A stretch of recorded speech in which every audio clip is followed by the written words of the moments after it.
And it's a live stream. Hey, everybody. Thanks for joining us. It is the pre-show for today's Security Plus study group. We've got all Security Plus questions for you in this study group today.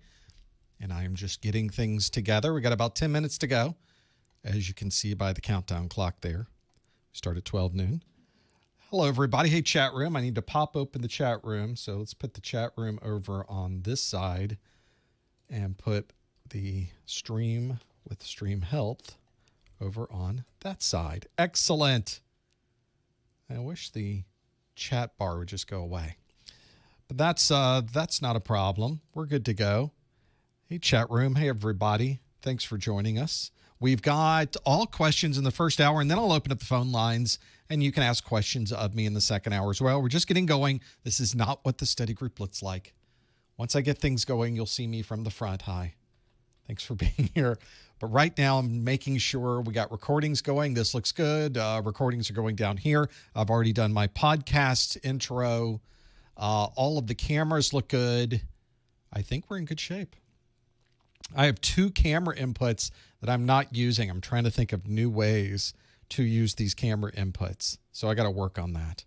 That's another thing I can get going. Maybe a view out the window. Maybe a view from, I don't know, from above. Actually, that would be great if I had a view from above and I could, show things, demonstrate right here. Got to work on that. There's always something to work on. It's just a big time sink. It's just constant changes. Let's see what else we can do to do something here. It's like having a boat. All the money just goes right into that. So what are you going to do? Welcome, chat room. Thanks for being here. Folks checking in early, too. Before I even got here, you were here from Boston and Rockville, Maryland, and the Washington Navy Yard in Houston, Texas, and all over, including places outside the U.S., from Nigeria and South Africa, northern Indiana, and Germany, Canada even. Thanks for being here. Bangladesh is here, Colorado, Ghana, Algeria, Peoria, Illinois. Welcome, Portugal. Colorado, New York City. Mexico's checking in, Richmond, Virginia, Romania. So if you're joining us from all over the place. Today's Security Plus. It's a pretty popular live stream that we do. We're so glad you're here. We wouldn't be able to do it without you. So thanks. A lot of folks from India checking in. Welcome. Burkina Faso. We've got Germantown. Canada again. See, that's when I can tell Mrs. Professor Messer her people checked in from Canada. Chicago, Rhode Island. Chicago again. Thanks for being here.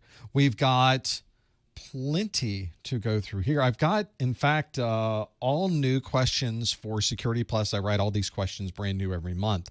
So we got all new questions to go.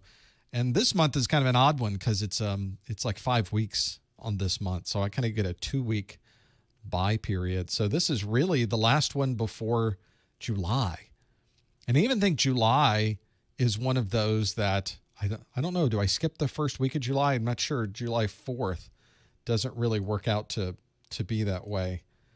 Let's see, in fact, if I look at July, no, I don't have my calendar there. Let's look on here. Let's do something that's a little safer. Like look at this generic calendar that I have on my iPad. So July, so we've got the 4th on a weekend. Obviously, July 1st for Canada, July 4th in the U.S. is Independence Day. So, we do our normal first full week study group on the 7th and 8th for A+ in July. So July just works out perfect. I'm glad I arranged it that way with my calendaring, with my configuration of setting the calendar the way that I did it, which I had nothing to do with. But there it is. Let's see what we are able to do here. I've got audio's great. I think I've got, these are ready to go. Cameras look great. Why did I get a white screen there? I think I hit the wrong button, which is why. Is a Security Plus boot camp worth it? Almost never. Boot camps, and I guess it depends on what you define as a boot camp. I've seen boot camps defined as a 1 week, sometimes 2 weeks of intense study before you go take your exam. That they're going to teach you everything you need to know. Well, guess what? There's no way you can learn everything you need to know in 1 week or 2 weeks. So it doesn't matter. If you spend 24 hours a day and you never slept for 2 weeks, you probably would not be able to learn everything you needed to know. I guess it depends on where you started, where your starting point was. But I'm going from the perspective of kind of the average person jumping into Security Plus. I don't think that's a good plan. Now, I've seen some places use that term as more of a marketing term, so that a boot camp they define as being a 9-week session where there are multiple classes per week. That's not a boot camp, that's class. But they call it a boot camp. So that's where I kind of focus my efforts is when somebody says boot camp, I'm instantly thinking a week or 2 weeks. It's almost never useful. It's not going to, first, they're very expensive. They're not going to teach you everything you need to know for the exam. The only time I guess it might be good is if you've already studied up and you wanted to know, do I really know everything I need to know to walk into the exam? But if you've already studied everything, you probably wouldn't need to go to a boot camp. See how that works? So it doesn't work there either. Do people still send people to boot camp? Yeah, there's lots of people still sending boot camps. I don't know. They're awfully expensive. I should just be doing that. I'll do a boot camp every week. I would not enjoy that at all. Just constantly doing a boot camp, like a 12-hour day boot camp every day, 10-hour day boot camp. That just sounds horrible. Why would you want to do that is the question. Forget is it any good? Think about, is that something you want to do? Are these certifications worth your time with the current job climate? I would imagine any certification in any job climate, as long as the employer is looking for that certification. It's not really my answer. I can't answer that. You want to ask the employer, is it worth it for me to have this certification? So look at the job postings. Do the job postings say that I should have it? Yes or no?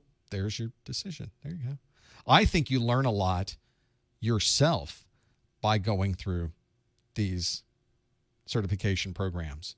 So I think in the end, you become a better technician. You become a better IT professional. I think you learn better after your certification because you went through your certification. So yeah, that's sort of where it goes. Does cybersecurity have a good market in Australia? There's a good market for whatever we're calling cybersecurity these days. Security in general, IT, computer science security, whatever it is. Yes, there's a good market pretty much everywhere. For anything security related, technological security, which I guess is what we're calling cybersecurity. It's sort of a very broad, overarching description of security with technical computery things. But that doesn't sound good, so we call it cybersecurity. Oh, why am I not still in marketing? How did that not work out for me? It's one of those. We've got about a minute and a half to go before we get started. I guess I should get my act together here. Let's see if I can get a presentation up so that you folks can actually watch and enjoy it. There we go. Very nice, very nice, very nice. Okay. What score should you be getting on the Security Plus practice exams before you take the real thing? You should be getting as high possible score as you can. I don't think there's any score like, oh, you've got the 92. It's ready to take the exam. You need to know everything listed in the exam objectives, period. End of story. That's where you should go. That's it. Do I think Security Plus is better than GSEC?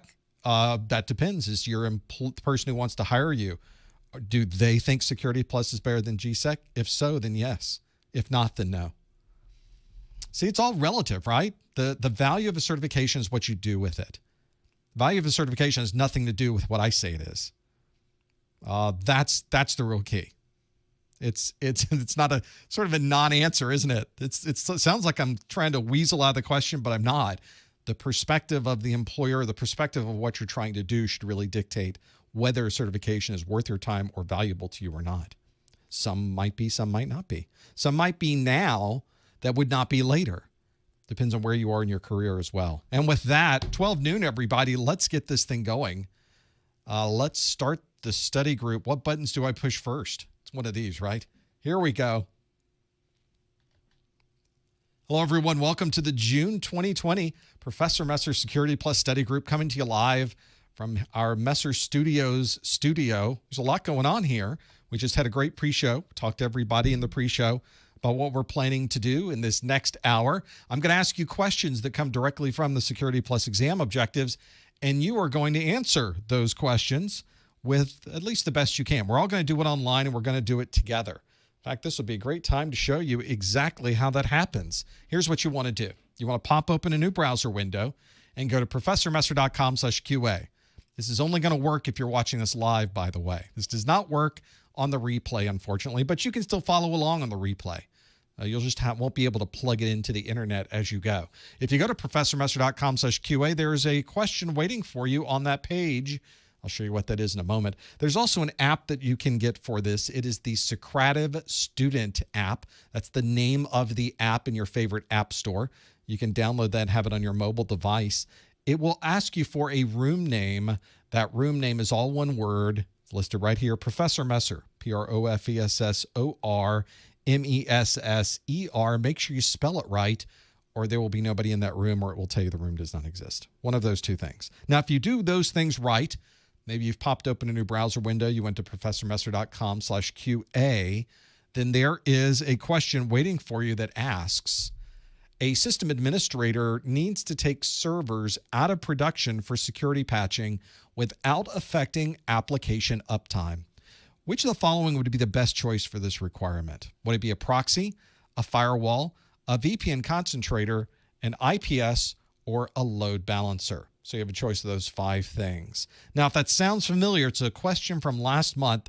We're doing this rewind question, we call it, to get you thinking again about what we're doing here. We'll come back to these answers in just a moment. Punch in your question by going to professormesser.com/QA.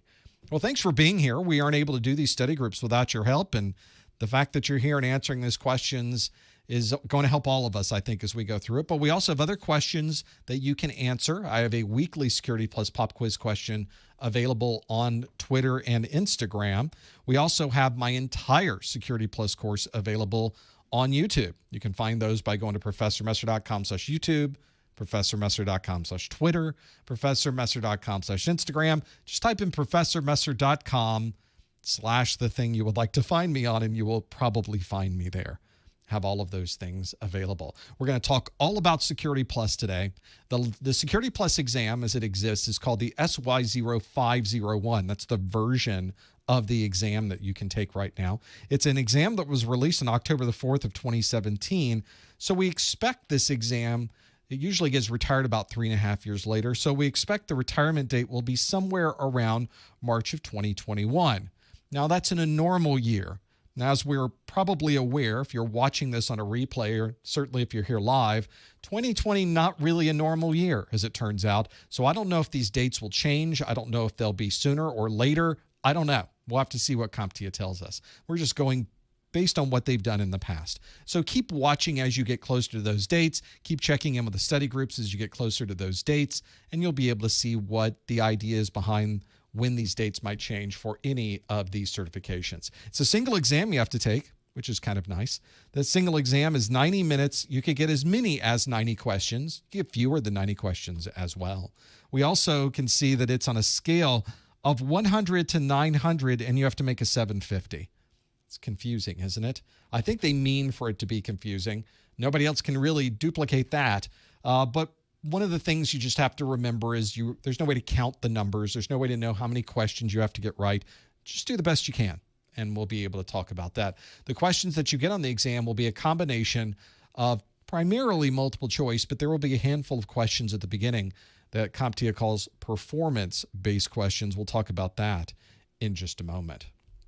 I'll also let you know that if you've gone through all of my videos, you may notice on the Security Plus videos I think we're over 200 or close to 200 videos for Security Plus, certainly well over 200 if you count all the study groups. That's a lot of content that deals with security and networking and cloud computing and process and procedure and cryptography and all of the things surrounding all of those different domains of Security Plus.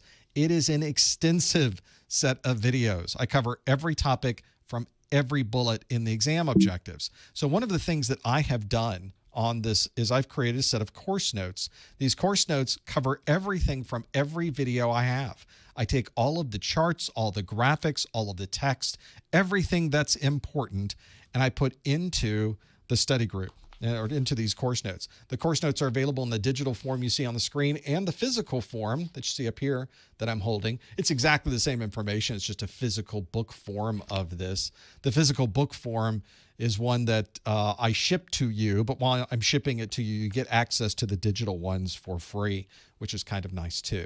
It's another great way to also support what we do here on the website. If you want to learn more information about that, you can find out more information at professormesser.com/securitycn for security course notes. One way that you can help support us if you're an Amazon purchaser, if you like to buy things on Amazon, is visit our website first before you go there by simply going to professormesser.com/Amazon. You pay the same low price you've always paid at Amazon, but they give us a little bit of a commission, and those little commissions tend to count up over time. It's a great way to support the site without having to spend any extra money out of your pocket. Also let you know we've got some tests on our website, some sample, what we call our Take 10 challenge exams on our website. These challenge quizzes have questions that come directly from generally the previous Security Plus core study groups that we've done, but they're these 10 question sections. So you can quickly go through all 10 of them and really see how you do. There's no huge investment in these. You can find those Take 10 challenge questions at professormesser.com/take10, all one word, take 10. And you'll find those. We're going to just keep adding more of those. I think we've got 4 of them now for Security Plus. I've got another 2 or 3 I need to add. So we're just going to keep adding to that list as we make them, which is kind of nice. So there'll always be questions there to help see how well you're doing. This study group is also available on a replay, a podcast version of it. You can watch the video replay on our website or listen to the podcast version at professormesser.com/podcast. And of course, you can tap that podcast and it would automatically load into your favorite podcasting program by going to professormesser.com/podcast and adding it from there. It's also available on all your favorite streaming sites as well. So if you're a Spotify person, you can find, of course, those available in Spotify and other places as well. About a day later, my marketing manager, Lori, goes through this live stream replay, and she puts timestamps on the YouTube video description. So if you're somebody who would like to be able to find exactly what you were looking for and jump right to a certain place in the video, that's a great way to do it. You can find all of our videos at professormesser.com/YouTube. So I asked you a question earlier, and the question was, a system administrator needs to take servers out of production for security patching without affecting application uptime. Which of the following would be the best choice for this requirement? Would it be a proxy, a firewall, a VPN concentrator, an IPS, or a load balancer? And 80% of you must have remembered what we talked about last month for load balancer. That is the right answer. 10% said proxy, 5% said VPN concentrator, and a tie for fourth with 2% apiece between firewall and IPS. The best choice, the thing that really does allow you to take individual servers out of production and put them back into production, is when you have a group of them that are identically configured and you can put them into a device that would balance the load between them. That is a load balancer. So very nice to have that there. If you're somebody who's trying to understand more about all of these different devices, proxies, firewalls, VPN concentrators, IPSs, and load balancers, I, of course, have information and videos available on all of them. The load balancers, it's in section 2.1 of the SY0-501 videos for load balancers. And you can see and get information on what all of those load balancers do and what the capabilities are and how you would compare the load balancer to a proxy, to a firewall, to an IPS. All of those things are there as well. I'll also let you know that make sure you keep watching this today. We are going to give you a 1-hour webinar category CEU just for watching this. I'll tell you how you can get that CEU sometime during the first hour. So listen up for that.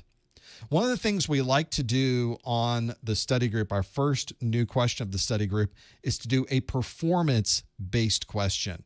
Now, I mentioned earlier the exam is mostly multiple choice, but there's a handful of questions at the beginning that CompTIA calls performance-based.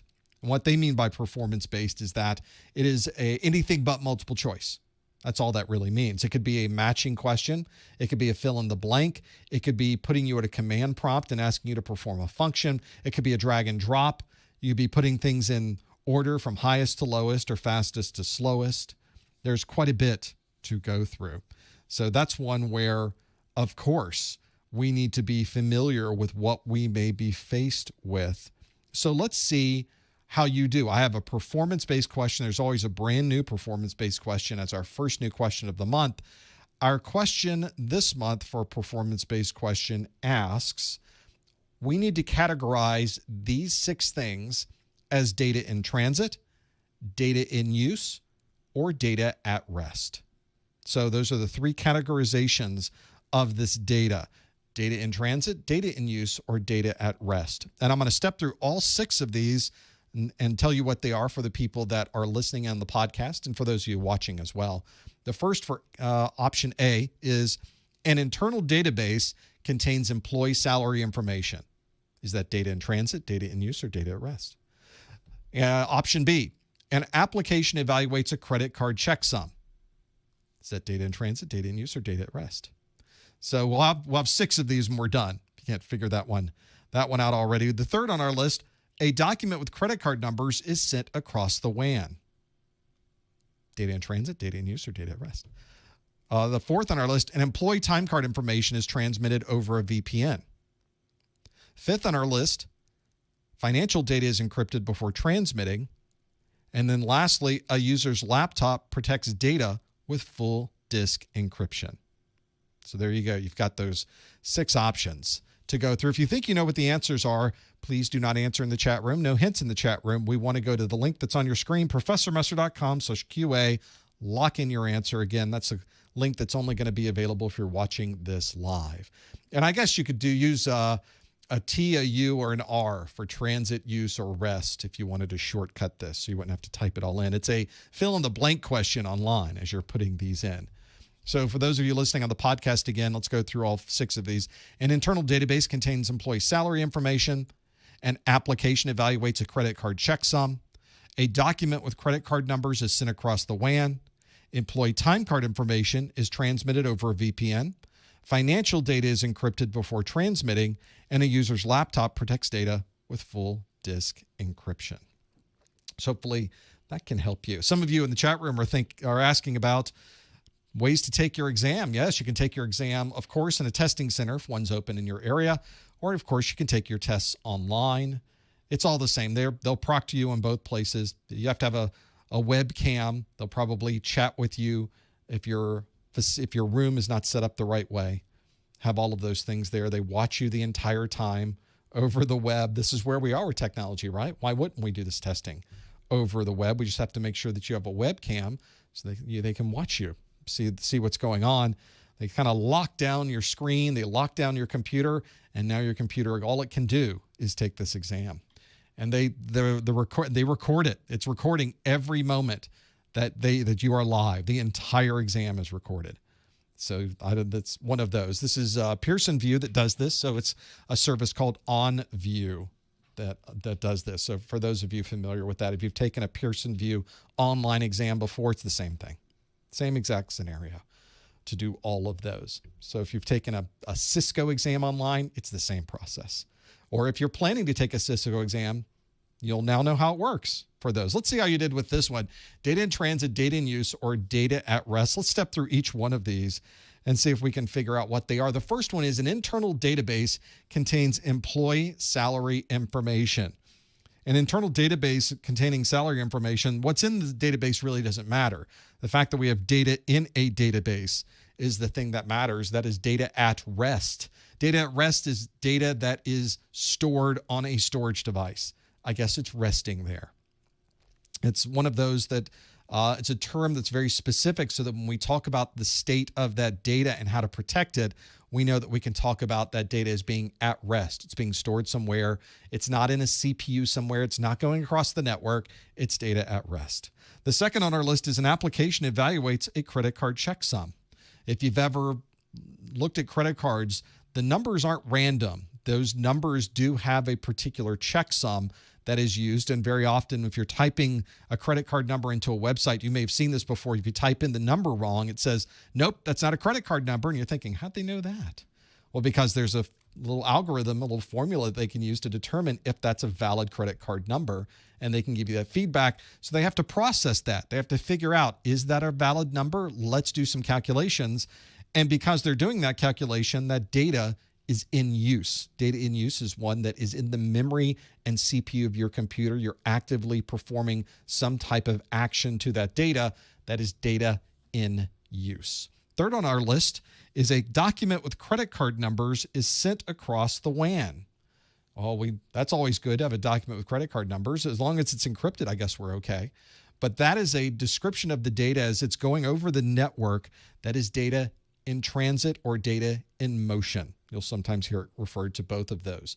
So data in transit or data in motion is one where the data is being transmitted or moved from one place to another, almost always across a network. Almost always refers to that. Not exclusively, but it's a very common description as that's going across the network, which should lead us into answer D here, or question D. Employee time card information is transmitted over a VPN. Again, we're transmitting information over the network. That's another example of data in transit. And the question E is financial data is encrypted before transmitting. So if you ever, this is a good idea, if you have financial information, let's encrypt it before you ever send it out across the network. Well, the process of encrypting it means that we have to bring it into memory. We have to process it in our CPU. Therefore, it's data in use. We are using it so that we can encrypt that data. And lastly, we have a user's laptop protects data with full disk encryption. If we have data that's being stored somewhere, as I mentioned for our first answer, if it's a file sitting on a storage device, then it is data at rest. And anytime you talk about full disk encryption, then you're storing the data on a storage drive that has FDE, full disk encryption. That is data at rest. So very quickly going through these, an internal database contains employee salary information as data at rest. An application evaluates a credit card checksum as data in use. A document with credit card numbers is sent across the WAN, data in transit. It's also data in transit to say that an employee time card information is transmitted over a VPN. Financial data encrypted before transmitting is data in use, and a user's laptop protects data with full disk encryption. That is data at rest. Now, if some of you didn't get all of them right, you got some of them right. CompTIA, in a question like this, could possibly give you partial credit. They have said that sometimes they do give partial credit. They've also said sometimes they don't. Not really an answer, sort of a non-answer from CompTIA. But some of you that got partial, if you got partial credit, I will give you partial credit. How's that? Since it costs me nothing, costs you nothing to do that. But now you've got some idea of when data in transit, data in use, or data at rest might be used to be able to do those. Hopefully you're familiar with that and all of those too, and have each one of those to get those. Let's see how we do with some other questions. That was our performance-based question of the month. The other questions I have for you are multiple choice-based questions. So we'll go back to A, B, C, D, or E to figure out those details. So the next question I have for you is this one that asks, a website owner would like to provide a method for users to verify downloaded files. Which of the following would be the best choice for this requirement? Would it be AES, MD5, ECB, Blowfish, or Diffie-Hellman? A website owner would like to provide a method for users to verify downloaded files. Which of the following would be the best choice for this requirement? Would it be AES, MD5, ECB, Blowfish, or Diffie-Hellman? If you think you know the answer, don't answer in the chat room. No hints in the chat room. We're going to answer online if you're here live by going to professormesser.com/QA. Lock in your answer. Yes, a lot of acronyms, a lot of weird names. I didn't make up these names. They're just weird as they are in reality. They're just really weird. They're just naturally weird. Blowfish is a real thing. I mean, Blowfish is a real thing, but in cryptography, in security, Blowfish is a real thing too. So that's one of those where it could be multiple things to have this here. So make sure you're familiar with all of these things, these topics. In fact, if you see one you don't recognize, make sure you go through the list and make a note and say, okay, I now need to do a little bit more with recognizing what that happens to be. So feel free to go through all these and figure out the details with that.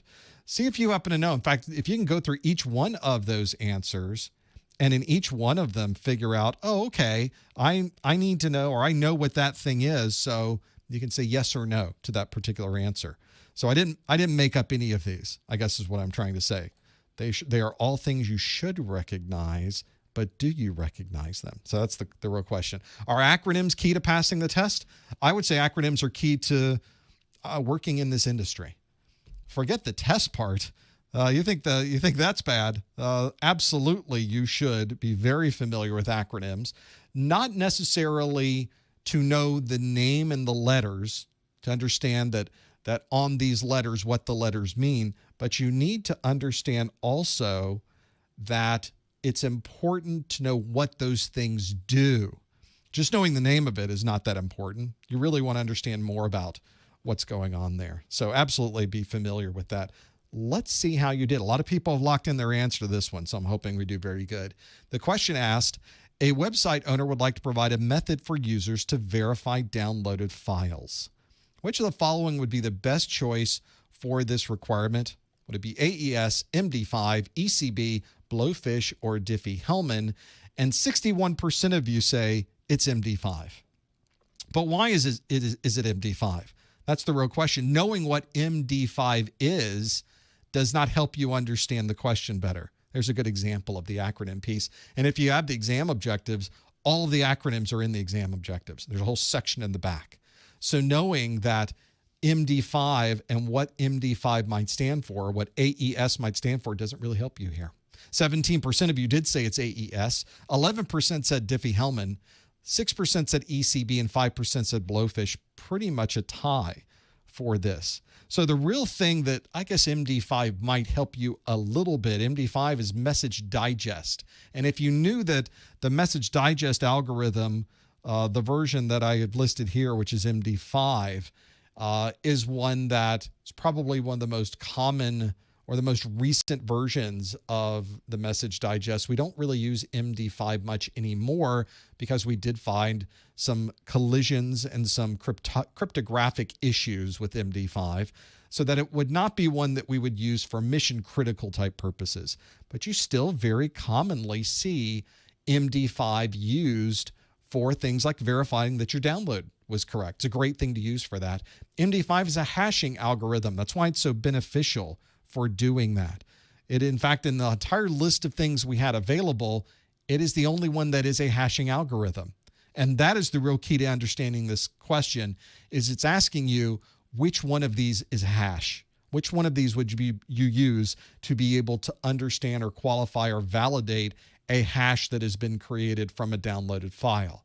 So you'd have to know what all of these are. You have to know that AES, ECB, Blowfish, and Diffie-Hellman are not hashing algorithms.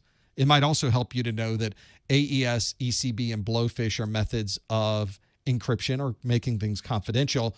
It's maybe helpful to know that Diffie-Hellman is a way to have a handshake or a way to create a session key without transmitting that key across the network.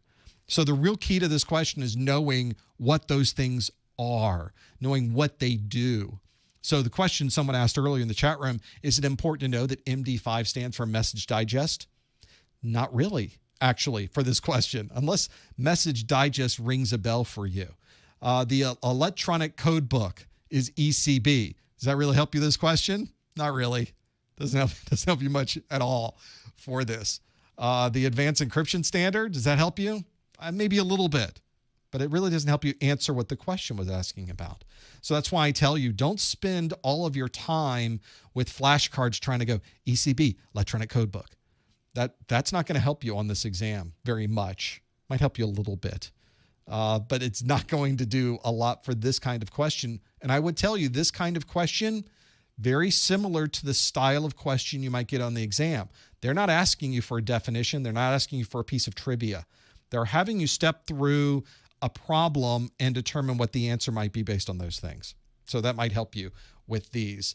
So if you did answer MD5, absolutely correct. 62% of you got that one spot on. Let's do another one. Got another one here that we can go through. The next question asks, an encrypted document was downloaded by an attacker, and 4 hours later, the decrypted version of the document was posted online. Which of the following would be the most likely reason for this security issue?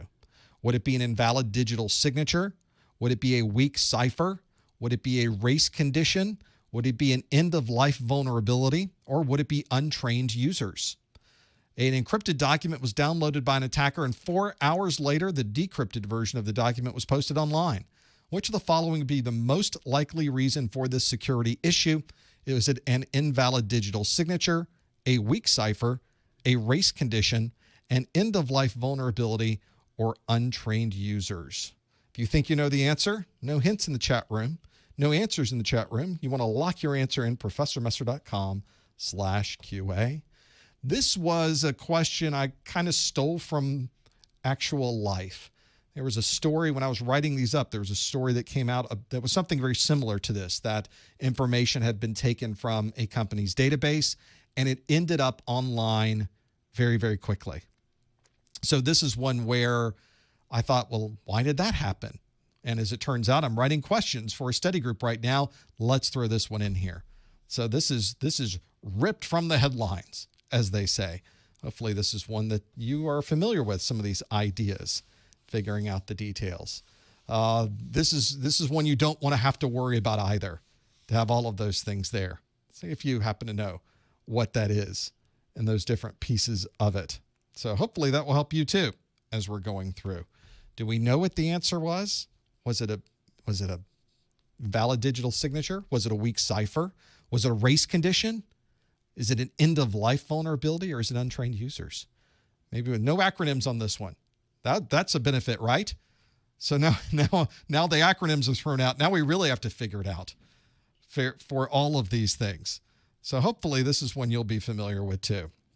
There is only one that would be the most likely reason. People are kind of bringing this up on here, is that this is a question that makes you think about what these things are and how they work. Could more than one of these have been the answer? Yes. But that wasn't the question. The question was, which of these would be the most likely reason for this security issue? And that is because that is what the exam asks of you.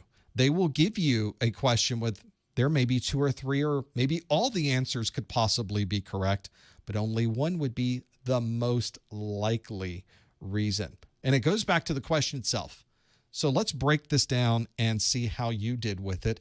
An encrypted document was downloaded by an attacker, and 4 hours later, the decrypted version of the document was posted online. So already that's the setup. Everything you do and everything you know about this particular issue is right there in that first sentence. Which of the following would be the most likely reason for this security issue? An invalid digital signature, a weak cipher, a race condition, an end-of-life vulnerability, or untrained users? 80% of you say it's a weak cipher. But I know some of you in the chat room are going, well, untrained users, this could be an untrained user issue. That could be where the problem is. It could be that it is could it be one of the others, an end-of-life vulnerability? Maybe an end-of-life vulnerability, perhaps. So already there's 2 or 3 things here that it could have been, but for some reason everybody latched onto weak cipher as being the issue. And in fact, that's one of our biggest problems. If you're doing any type of encryption or storing of data into a protected or confidential type format, you do have to be very familiar with the ciphers you're using and with the methods that you are using to implement the security. Very often, it's not the ciphers that's our biggest problem. It's the way that the cipher is implemented that causes the biggest issue, which is pretty interesting in itself. So we have to know, of course, is it the right cipher? Some ciphers have a smaller key than others. They're easier to break. Some ciphers are broken because we found them to be broken. We thought they were good ciphers. Then over time, we realized, oh, this one has some vulnerabilities associated with it. Maybe we're not going to use that particular one. So you do have to stay up to date as to whether a cipher might be good or bad. I'll give you an example. I think if you talk to anyone who knows anything about wireless networking and you say we should not be using WEP, wired equivalent privacy on our wireless network, we should not use WEP. And why shouldn't we use WEP? Because the cipher was just way too easy to break. So there's a good example of a weak cipher and why we would not be able to do that. And in fact, this is a good example too. On this particular question, it's that first sentence that really did it for us, which says the encrypted document was downloaded by an attacker. Now, normally in encrypted documents, you may never be able to decrypt this document. If it's done right and somebody gets a hold of your encrypted data, there's no way you're going to be able to gain access to that data. So, of course, 4 hours later, the decrypted version of the document was posted online. It took them no time at all to decrypt our data. What? That was crazy. Why suddenly were they able to take something we thought was impossible to be able to get access to? They got access to it in a very short period of time and posted it online.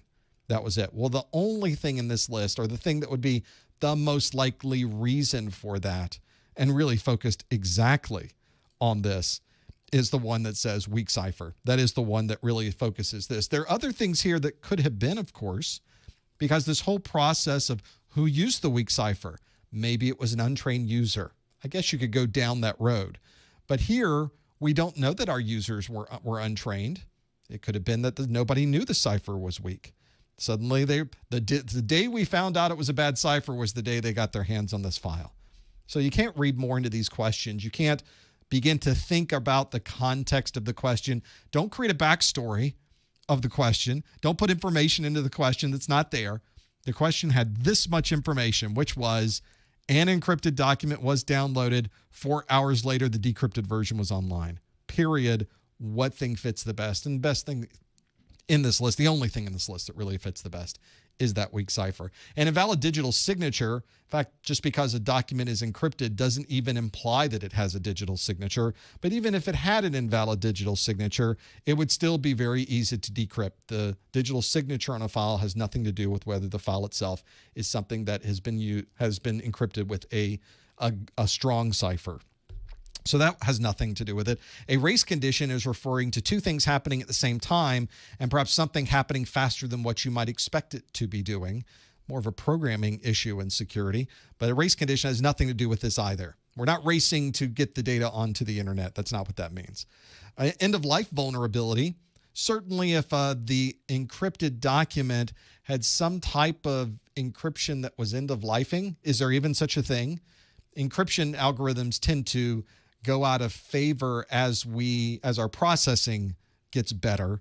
We don't really have end of life on encryption, unless it's an encryption type that maybe has built into it a day that it expires. Never seen one before. I'm sure one of you can come up with something. And untrained users, well, that's just an ongoing problem, isn't it? But the untrained users had nothing to do with the fact that they got their hands on the file and suddenly it was decrypted. Untrained users wasn't our problem here. Really the only one that does fit in here is the weak cipher. 81% of you did choose B, and that is the right answer. If you want to learn more about these vulnerability types, this comes from the SY0-501, section 1.6. The video name is Vulnerability Types, to get you into that list of things. What you've noticed as we've gone through these questions today, there's a certain style to the questions. There's a certain voice that is used, and this is very common to see in CompTIA's exams. One of the things that I've noticed online is a lot of the sample questions that are online that you can just get for free are not so great. Some are okay, some not so great at all. And so that has encouraged me to create my own practice exams that focus on the same style and the same difficulty level that CompTIA tends to use in this exam. So one of the things that I've written is a book. It's an actual, both a physical and a digital version of my practice exams book. This is a 400-page book that has 3 separate full-length 90-question Security Plus exams in it. So this would be a good example if you wanted to sit down and see how good would I do on an actual exam. That's why I created this. It has both multiple choice and performance-based questions on each one of these. There are detailed explanations and links to all the videos. In fact, I have it. I've got the digital version right here. Let's see if I can show this to you. Here it is. So I've got one of the questions up right now. This is a PDF file. And I created it as a PDF because I wanted to have it available on every possible platform and have it available whether you were connected to the network or not connected to the network. Not everybody has the luxury of being connected to the internet all the time. So what I did in this book, though, was make it easy for you to jump around to the answer, because I like to do a question and then I like to see what the answer is immediately.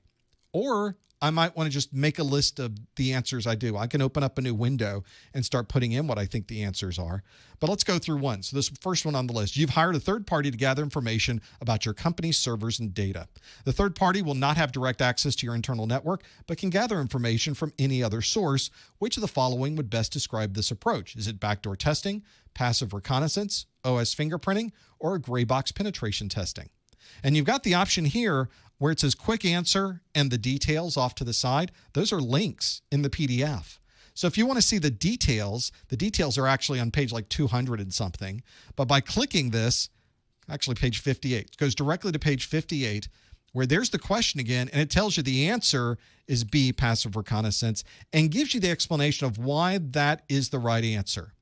Now, the thing that always bothers me with these questions is when I get it wrong, it doesn't explain to me why the other answers were incorrect. So in my book, I go through every single wrong answer and I tell you why all of those wrong answers were not the right one for this question, so that you can get some feedback, immediate feedback. Well, I chose C. And this is, well, actually, to fingerprint an operating system, you must actively query and receive responses across the network.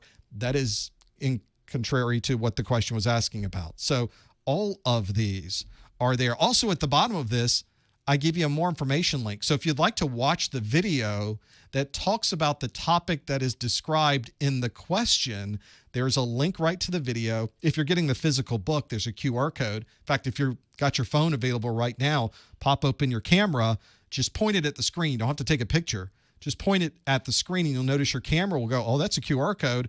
Do you want to watch the video associated with this particular question? So it goes boom, right over there, and you'll be able to click on that and be able to have those things there. So that is the book. And by the way, since this is a PDF, I can hit in my PDF reader, I go Command left bracket, and it goes back to the questions again, and now I can go to the next one. So I can very quickly jump back and forth with this set of practice exams. It's not online, but it has the same feel and the same style as being online, which I think is useful. It's all available on my website. There's under professormesser.com/securitype. You can learn all about it, what's there. I've got combos there you can buy with the course notes. So if you buy the course notes and the practice exams, you save a little bit of money. So there's some other things there. In Windows, your PDF reader, it's probably a different command. I have the list of the commands used in Windows and Mac OS in the book.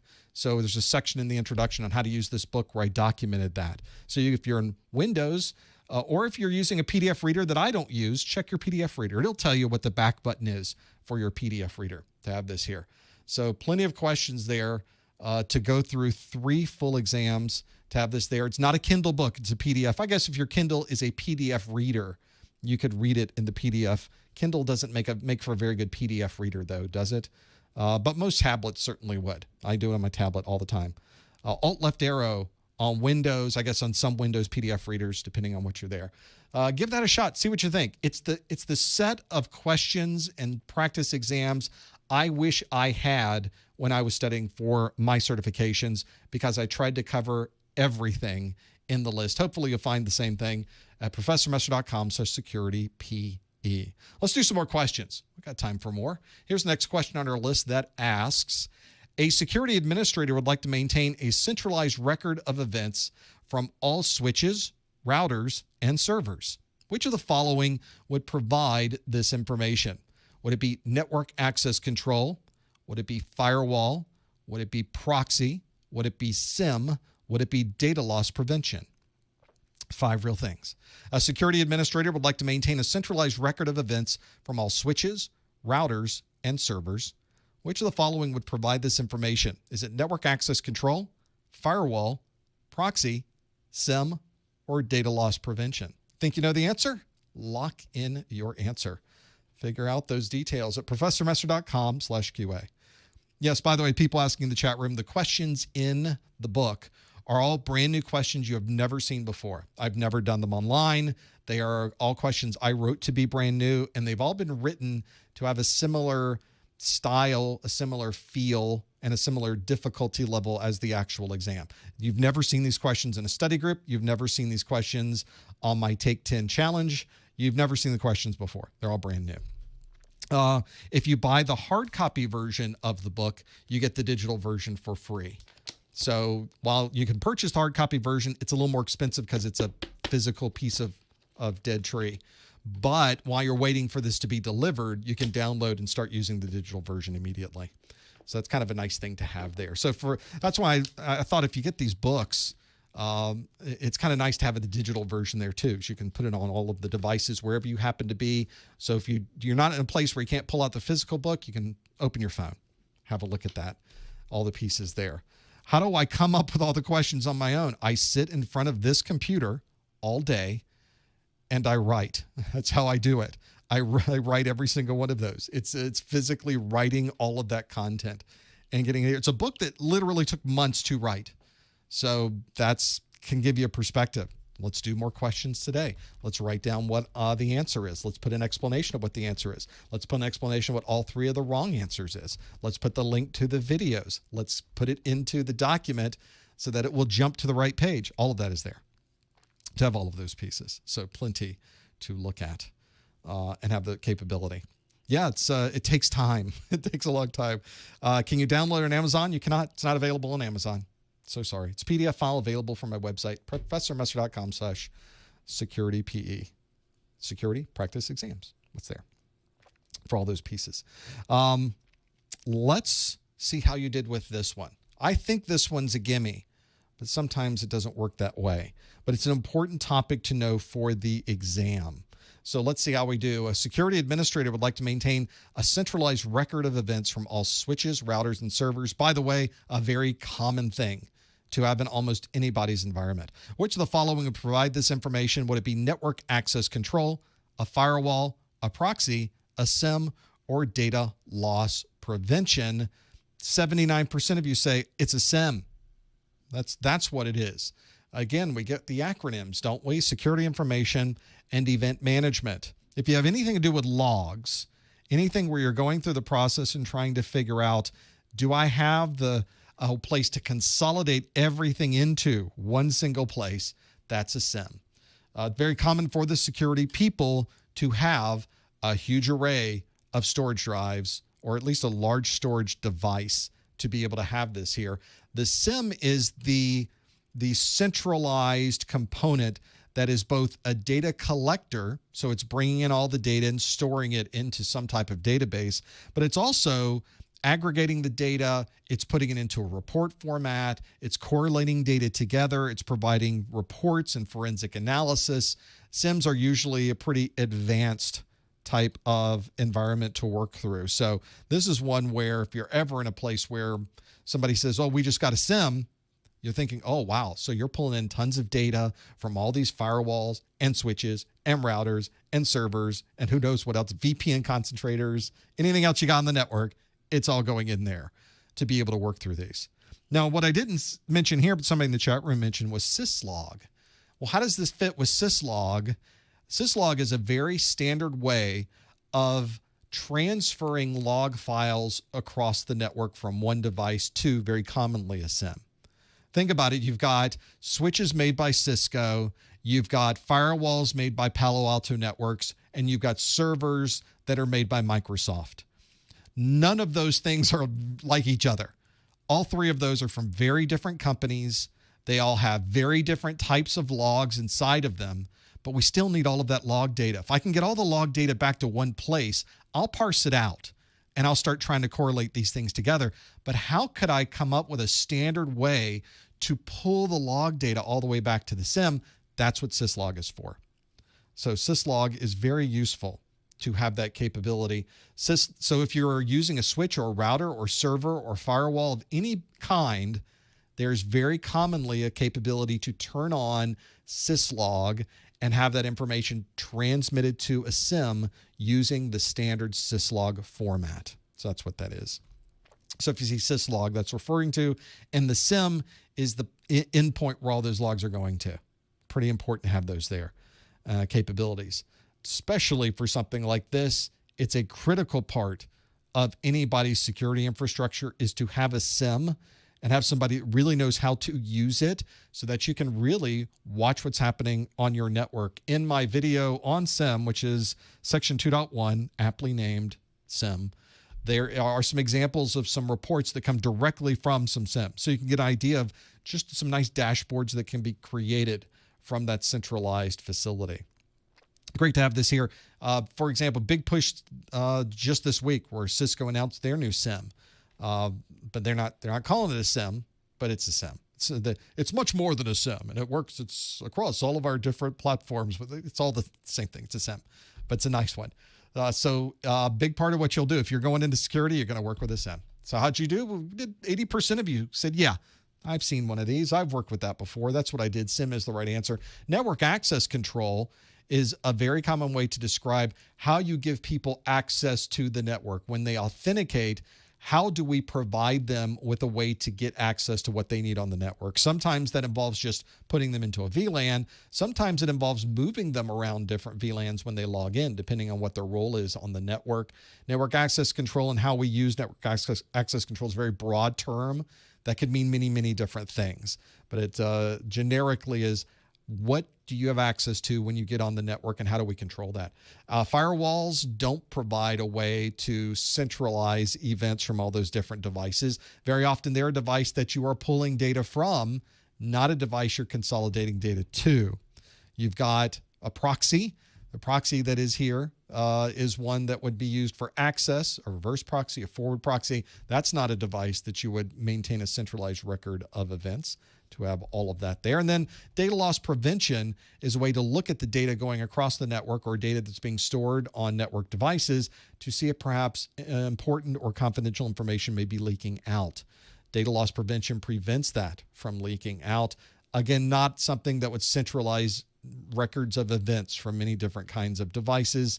In the end, a SIM is the best and only answer here. 80% of you got that one right. We've got time for another. Let's see if we can step through this and break through each one of those. Let's have a look at the next question that asks, a large enterprise needs a secure method of backing up and maintaining web server encryption keys. Which of the following would best fit this requirement? Is that a UTM, an HSM, a TPM, an MDM, or a GCM? All of these are real things, by the way. We were talking about acronyms earlier. A large enterprise needs a secure method of backing up and maintaining web server encryption keys. Which of the following would best fit this requirement? A UTM, an HSM, a TPM, an MDM, or a GCM? All of these things, all 5 of these things are in your Security Plus exam objectives, all real things. Let's see how we did. Oh, lock in your answer, professormesser.com/QA. See if you can figure that out. Lots of acronyms there. So hopefully this is one that you've stepped through before. You know what these are. Maybe you recognize a couple of those acronyms. I'm surprised I recognize the acronyms at this point.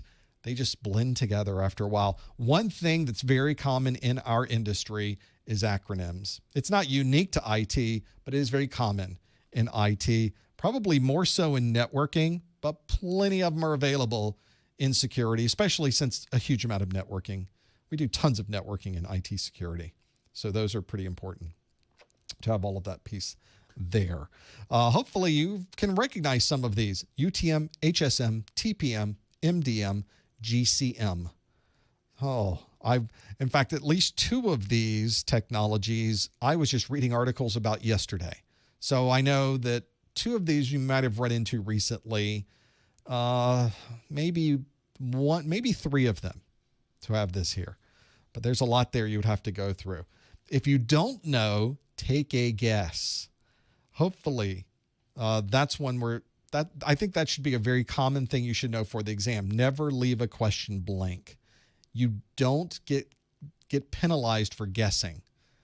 You might get points for guessing. There's only an upside. So, of course, always. Where do I read IT articles? Just all over the internet. Just constantly. Just always. I'm always running into something. Or I have a question about something and it takes me somewhere else. Especially right now, I'm writing another one of these practice exams book for my 221,002, the Core 2A+.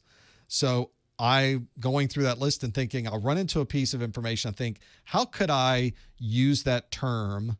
And then I'll start researching how that term is used in other ways. And then I'll find an article of something that happened yesterday with that particular technology that may or may not apply to what I'm doing in the book, but kind of takes you down. Whenever I'm writing a book, writing a training course, there's tons of research that I do behind it, because everything I tell you, I try to double and triple check. So I'm constantly looking at third-party sources and other books and trying to determine, am I saying that right? Because sometimes I say it wrong. Or I think it's something different than it actually is. And it's nice to be able to have something qualify what I'm doing with those things. So you'll find yourself doing that as well in any job, just constantly going through all of those. Let's see how you did with this one. A large enterprise needs to secure a method of backing up and maintaining web server encryption keys. Which of the following would best fit this requirement? Is a UTM, an HSM, a TPM, an MDM, a GCM? Well, none of us got a good majority. The best we could do is 38% of us say that it is B, HSM. 29% of us, still almost a third, say it's TPM. And then it's basically a three-way tie for third between a UTM, an MDM, and a GCM. And as I mentioned, all five of those are real. So first, let's look at what it is, and then we'll try to figure out what it is not. So 39% of you say it's HSM. HSM stands for Hardware Security Module. That is the right answer. This is usually a piece of hardware. I've got here just a blade server that's here, or a 1U high server that's listed here. But that's very commonly what you might see for an HSM that's on the network.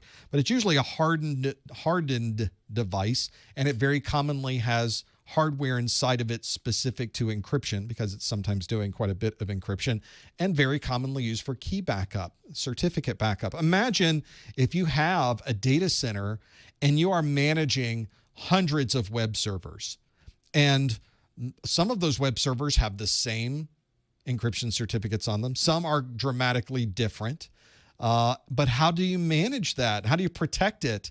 You can't just have those certificates sitting on a single server that's open to the internet. How can I protect this a little bit better? And the way that you protect it is with a specific piece of equipment. This is what it does, is protect your keys, a hardware security module. Often this might also have cryptographic accelerators so that you could have HTTPS coming in. You have the encrypted web traffic coming in. This may be the midpoint that decrypts the traffic, because it has all of the decryption certificates, and the servers that are inside your network, the web servers, may not have any encryption on them. So within your data center, the network communication might be in the clear, but as soon as it hits the HSM, everything going out is encrypted. Everything your users see is encrypted. It's a way to help speed things up, so that, because this has specialized hardware that can perform that decryption and encryption very quickly. So very good to have that there. For the hardware security module, that is the right one to have this here. The other options here, 29% of you said a trusted platform module, a TPM. Trusted platform module is a piece of cryptographic hardware that is usually inside of a computer or server. It's on a motherboard most commonly. It is a hardened piece of hardware, and it is designed to help with cryptography. For example, if you are someone who has a BitLocker on your computer or other types of full disk encryption, it's very common that we store the local certificate or local decryption keys inside of the TPM because they are on that device. So think of a TPM kind of as a very small single unit version of an HSM. Also in this list was a MDM, a mobile device manager. This is an administration tool that you would commonly use to manage your mobile devices, like your phones and your tablets. Has nothing to do with protecting keys. It's just a way to manage this. So if somebody lost their phone from this centralized management console, your MDM, you'd be able to enable or disable that phone, or delete everything on the phone, or find out where it happens to be, enable and disable features on that phone. Very easy to have there. Also on this list, a UTM. This UTM would be Universal Threat Manager or Unified Threat Manager. That UTM, people think of a firewall that does everything, a firewall that is a firewall and an IPS and a filter for data and a way to protect against credit card fraud, and it does email spam prevention. That's Unified Threat Management Device. Kind of an old term. These days, it's more of next generation firewalls. We don't commonly see UTM being used. It's kind of looked down upon because UTMs in the past were not very high performance devices. So the name has kind of fallen out of grace, even though effectively the functionality of the devices we use today are kind of the same thing. They're UTMs. And lastly, the Galway Counter Mode GCM is an encryption method. Has nothing to do with backing up web server encryption keys. And it was GCM and HSMs. I think I saw articles on this week that popped up in my list of things. So you just never know where you're going to see things. And GCM is in the exam objectives. It's a block encryption method. But it's new on the 501. It was not in previous versions of the SY0-501. So if you, by the way, are watching this video for continuing education unit credit, and you would like to have a 1 hour continuing education unit email from me, I send to you saying you must have watched this. This is how you can earn that email. You go to the top or the bottom of the Professor Messer website, and there is a link there for Contact Us. In that Contact Us, put your name, put your email address, which is important because I'm emailing this back to you. Make sure it's right. There's a subject line, and if that subject line, you could put that this is the SY0-501, or you could put Security Plus Study Group for June 2020. And in the body of the message, on a line all by itself, I would like you to put the words Hardware Security Module. Hardware Security Module, to have all of those things there. And then you can put anything else you'd like in that message. But I like to have that on a single line because it's easy for me to find, because I manually go through these, process them, make sure the right information is there, and get it off to you. If you don't follow this format and you don't send it to me in the way that I described, I can't get this back to you because it's an automated process that I use. I just have to check through things as I go through this. So it helps me. If you just send me an email out of the blue, I can't do anything with that. I'm not able to work through those things. So make sure you follow that process. Go to the top or the bottom of the Professor Messer website, click the Contact Us link, fill in all that information I just told you to fill in. And it usually takes me about a week to turn these around. I usually do this on the weekend. So it won't come back to you in 5 minutes. It won't be back to you in an hour. Unless you happen to fit the 5 minutes. You pick that very small window before I actually sit down to do this. That's the only time you'll get it back in 5 minutes, which does happen sometimes. But most of the time, it would not be. So have a look. That would be the best way to go about doing that.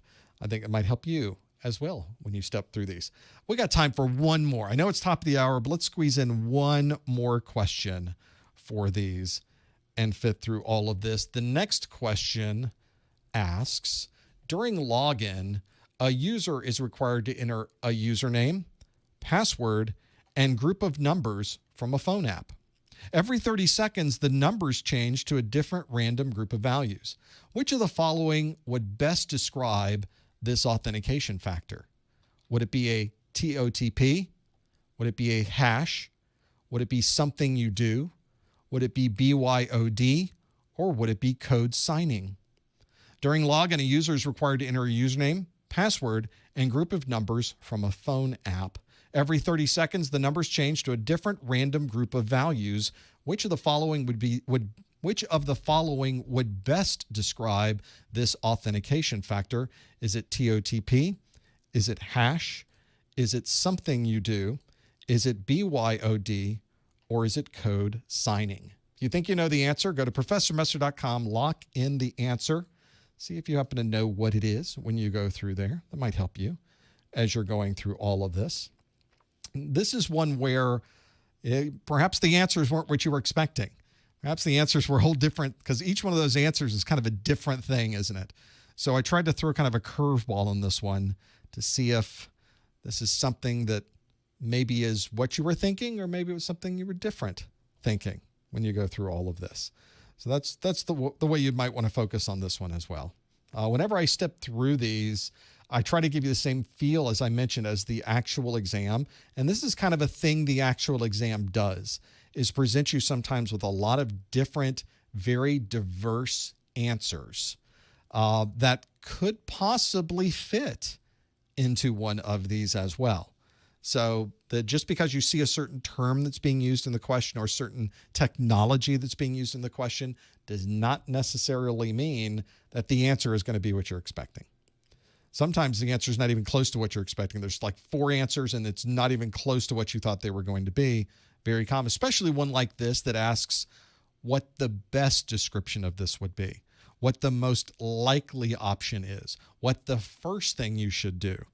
Those are very good things to know. So you really have to know content very well on the exam.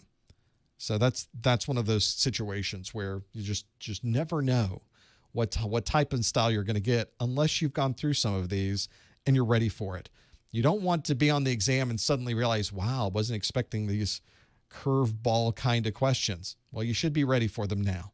You've gone through a few of these to figure out what that happens to be.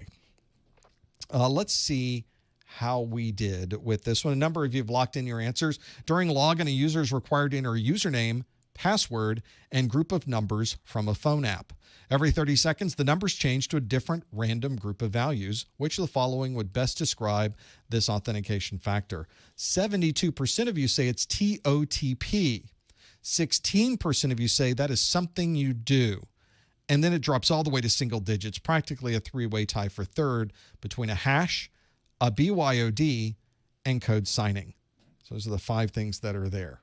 So you've got a couple of things to think about on this. I'm going to give you an idea behind how we use these things. The one that's in this list is one called, and the one you chose as the majority, was the TOTP. It stands for our time-based one-time password algorithm. This is one that is a multi-factor authentication. In this case, it's a 2-factor authentication where we are putting in a password, which is something we know, and then a set of random numbers, which in this particular case is something we have because we don't know what these numbers are. They're random and they're time-based. They change every certain amount of time. Very commonly to have these change, like every 30 seconds, you'll see some of these change. You'll see these keys. Yeah, it's an older version of Battle.net Authenticator too, isn't it? This was 3 years ago when I did these. When I did these, so that's where that came from. I gotta change the screenshot now to the latest Authenticator version, and this one changes every 30 seconds.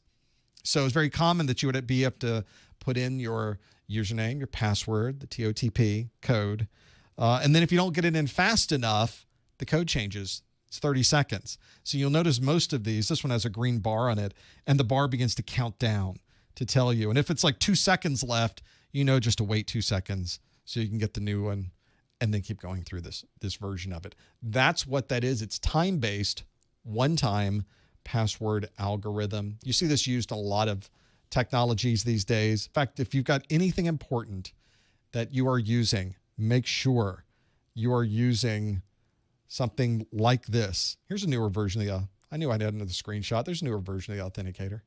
So there you go. There's different ways to do this. Sometimes it's with an app on a phone. Sometimes it's these hardware dongles that are there. But these days, hardware dongles, don't use as many of them. Now that everybody has a phone, we often do it on our phone. It's much less expensive to do it that way too.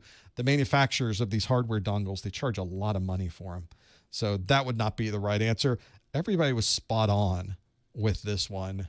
It is the TOTP. And it's not really a random number. It's pseudo-random. It's just scrambled up. It's so random that a human can't keep track of it.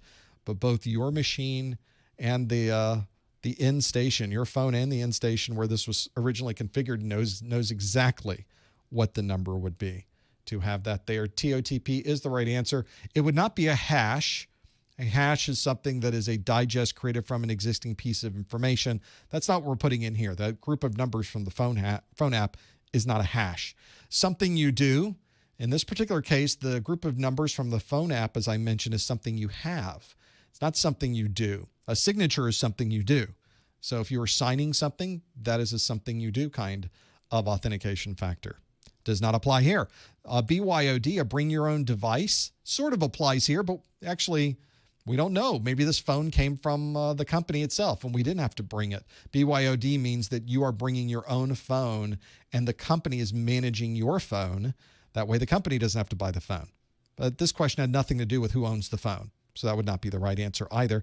And code signing is a way to digitally sign software that has been written. So code that has been written, very often an executable or setup program is sent to you. You may have seen this in Windows. You install the software and it says this software has been signed by blah, blah, blah. By Microsoft.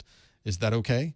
Is that legitimate? Well, Microsoft, yes, I can trust Microsoft. That digital signature was checked. The digital signature is verified. This really did come from Microsoft. Therefore, there's a level of trust that I can associate with this executable. Let's continue. That's what a code signing is for. That does not describe what happened in this particular question. This had to do with the grouping of numbers. TOTP is not just the best way to describe this. It's the only one to describe that. That is the right answer. And 73% of you now got that one absolutely right. Spot on. There was no question with any of those things.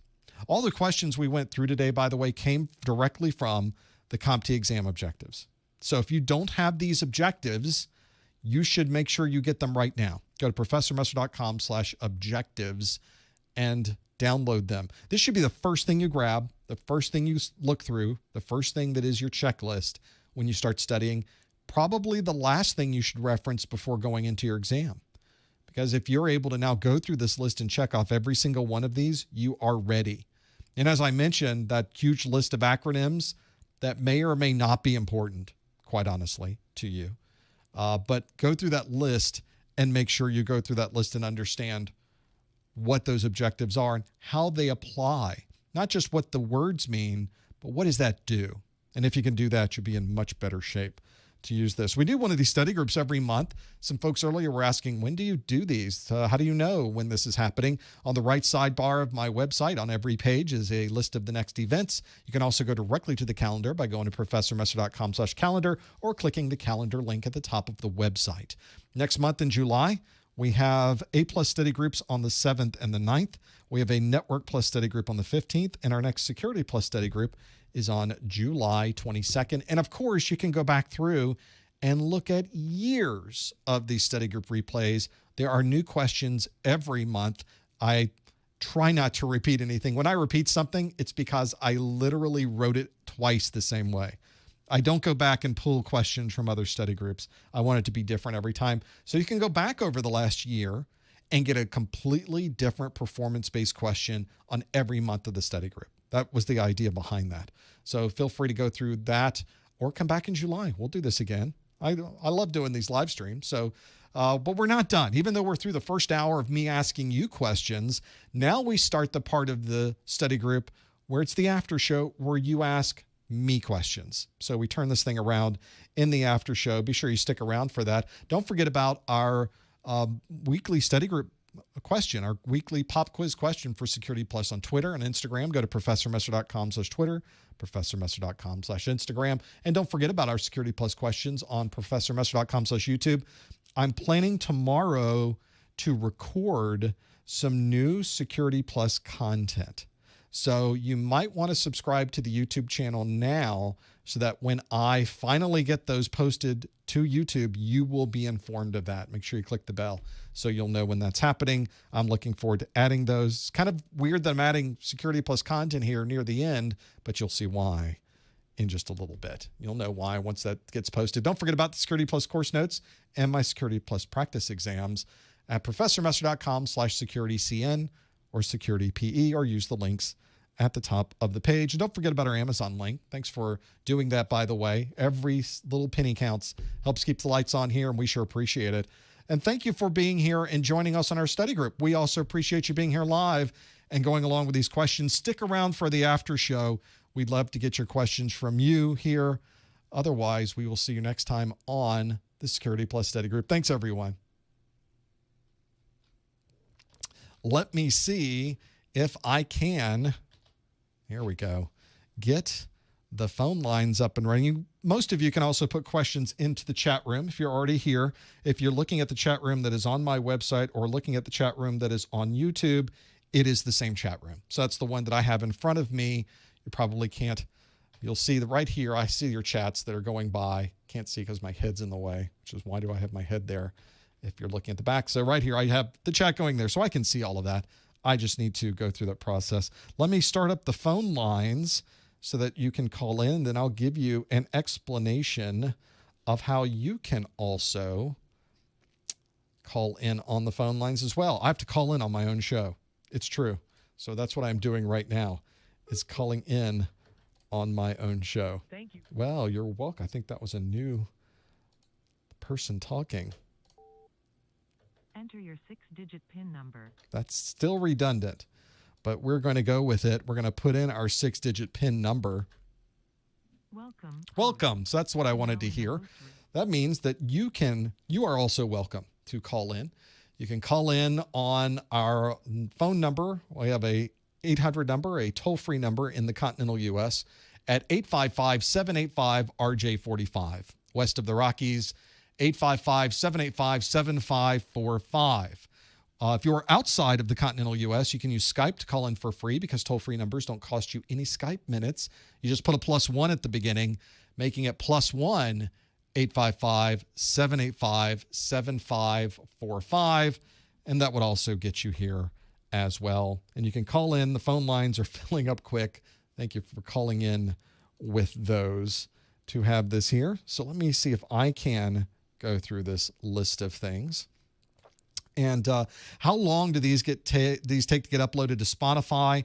I usually do it the same day as the study group. So after this is over, the lights go off, and then I'll just grab the replay, edit the audio, post it online. I try to do it the same day. If it's not done the same day, it's the next morning.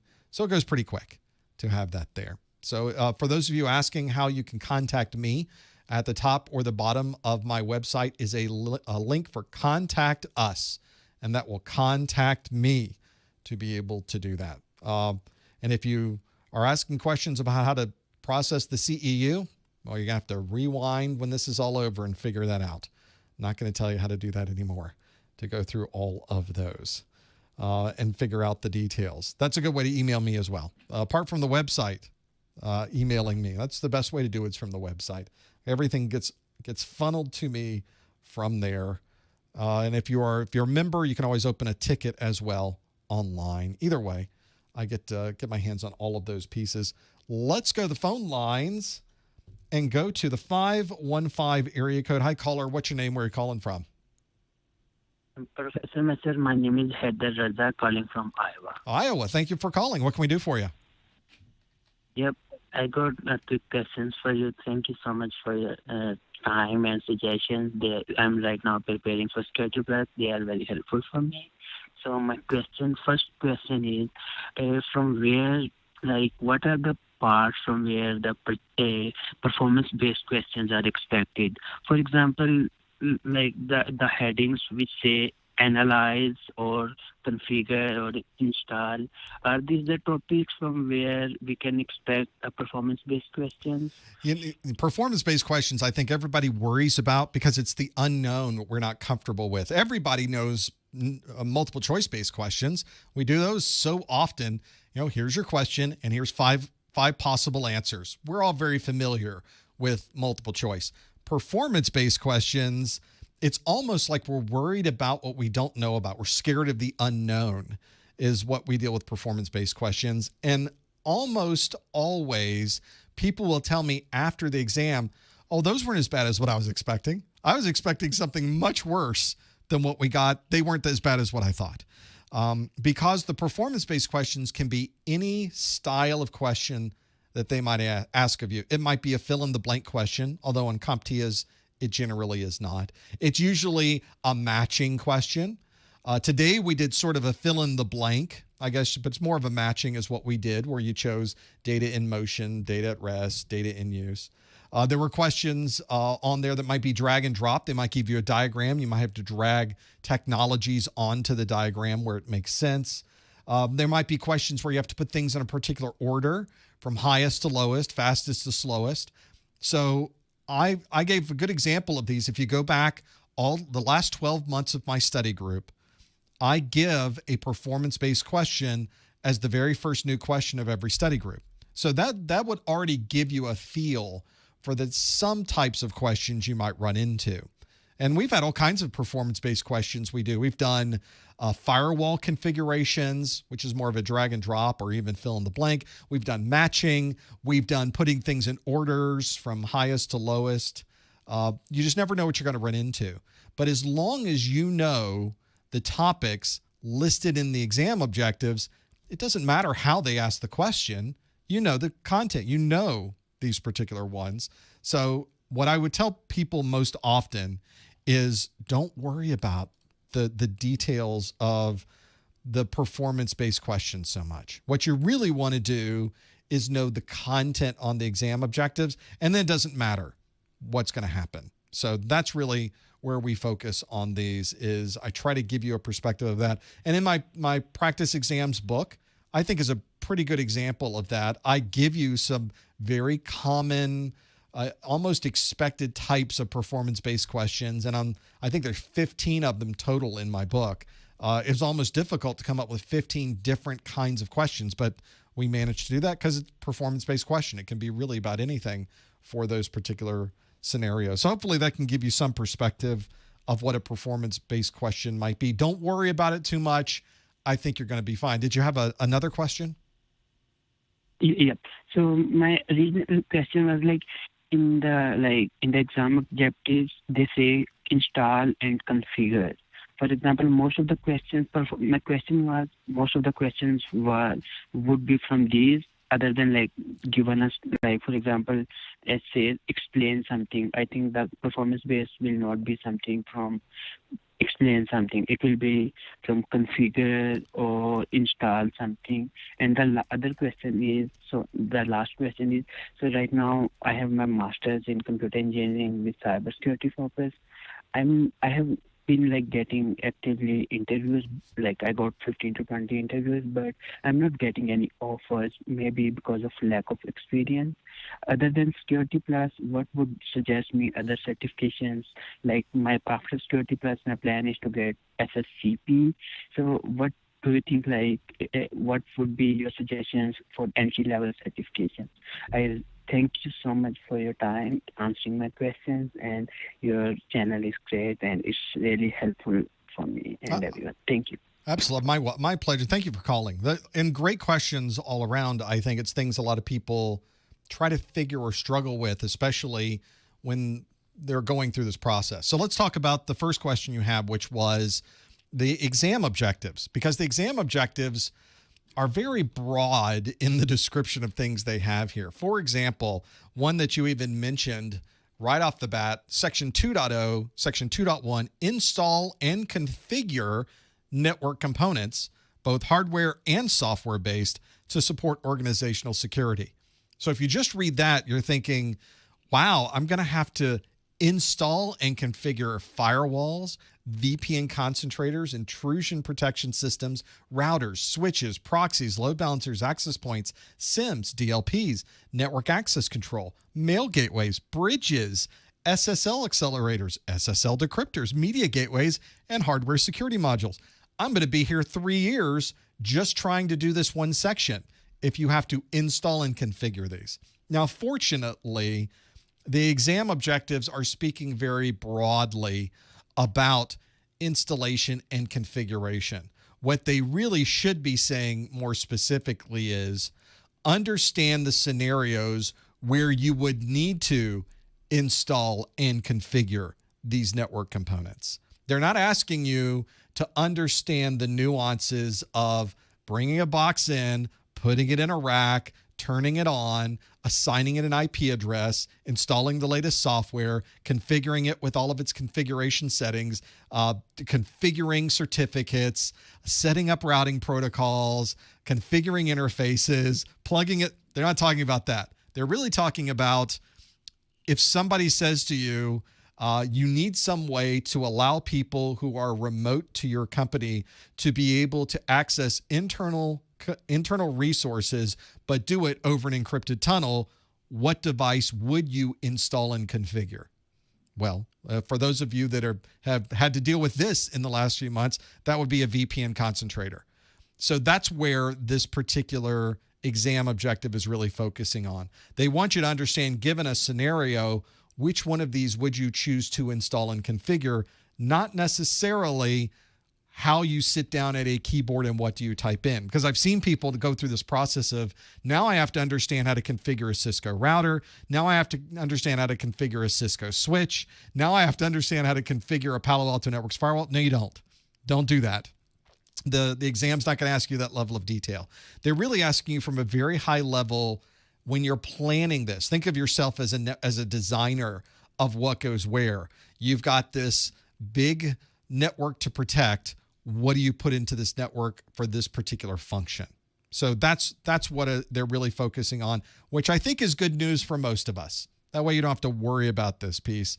Just kind of focus at very high level. And if you've gone through my videos, I think a lot of people have even mentioned this before. They go through my videos and think, well, he didn't go into a lot of detail about routers and switches and VPN concentrators. He didn't give us any information on how to configure these things and install them. Obviously, the videos aren't going to be good enough for me. But what they don't realize is you're not going to be asked that on the exam. The videos focus on exactly the level of detail you need to know. So if you go through my videos and you get that overview of where would you fit a router, where would you fit a switch, where would you fit a VPN concentrator, what does an IPS do for you, and where would you put it? That's what you need to know. So that's the important part of this, is understanding that piece of it. Don't worry that you don't have any hands-on time with all of those things. That's not important. Another important part of this was the other question you asked, which was, now that you get this certification, now that you have this criteria, this thing that you can put on your resume, now how do you use this? How do you really get the job that you're looking for? And one of the things that I think is important to remember is it's never one thing. It's never just experience. It's never just a formal degree. It's never just industry certification. It's never just having a relationship with somebody at those organizations.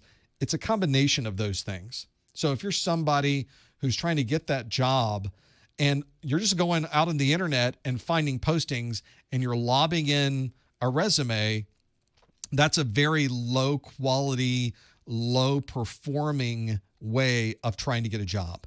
What you should be doing is trying to involve yourself in what the local computer folks, local security teams are doing, the local companies are doing. So if there is a Cisco user group, you should attend that. If there's a local Microsoft user group, you should attend it. Get to know these people. You're going to be working with them in the industry anyway.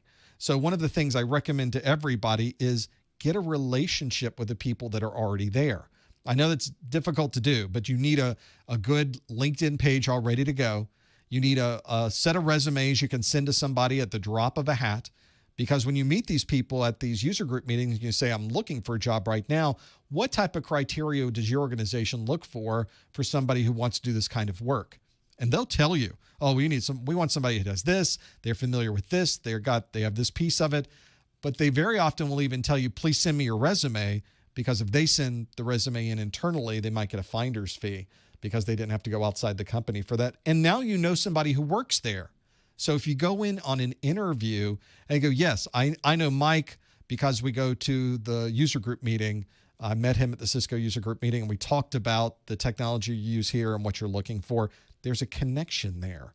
So that's what you're trying to do, is make the people network part of this. It's an important part of not just getting your first job. It's an important part of what you do your entire career. Do not forget about that part. Very often it's not what you know, it's who you know. And the fact that they know you and they trust you and they feel like you're somebody that can learn on the job. 10 years from now, nothing we know now is going to matter anyway. It's all going to be new technology. So you have to get people that are smart enough to keep up with the new technology and what's going on with that. And that's what I recommend for you as well. Try to do more of those. Fill in those 4 gaps: a formal education, some practical experience, which doesn't have to be paid experience, by the way, some industry certifications, which it sounds like you got a very good hold on, and lastly, make some relationships. Find some people in the industry. They're out there, and they are willing to help you. That's one thing that I think is very common across our entire industry. There's some great people in this industry, and they're more than happy for us all to work together and get things moving in the right direction. And that's my recommendation for you as well. Thank you so much. How do you rate SSCP certification? I think, and because we're dealing with certifications where you don't have a lot of practical experience, some of the more specific security certifications might be useful in your job hunt, but I think you have to turn that around and see what employers are looking for. If you're not in IT security right now, getting a higher level security certification than Security Plus may actually work against you, because now you're sort of setting yourself up for a job that is you're overqualified for an entry-level Security Plus position. So I would not really focus on that as much. I would instead find out what employers are looking for. Now, if all the employers are looking for that certification, well, obviously that makes sense. You would have to go after that one, but they might have another list of those. Make your own spreadsheet of all the companies in your area, figure out what all the posts are that they're looking for, see what the job postings are, and then make a list of what each one of those is looking for, and see if you can see some things that are the same between all of these, and see if you happen to see some things that might jump out. You may find that what you thought everybody wanted is very different than what they really do want to fill that particular position. Got it. Thank you so much. That was really helpful for me. Thank you so much. Absolutely. I appreciate the call. Thank you for calling.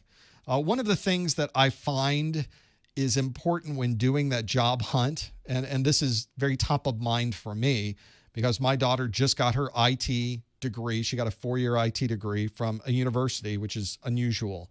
But we found one and she got it. So now she has to get a job in this market. So we're doing these things right now. We're trying to figure out, okay, we need to get your resume up to speed. Should we get somebody who does resumes to help us with this? Maybe so. Maybe we get somebody who really knows how to write a good resume and format a good resume to format one out for us. Let's go see what they think. I'm not a resume expert. I want to find a resume expert, and they're going to tell us what we should do. Should we have you get a certification? So she wants to work on her A+. Get her A+ certification, another thing to go on the resume. Do we know anybody in town who works in IT?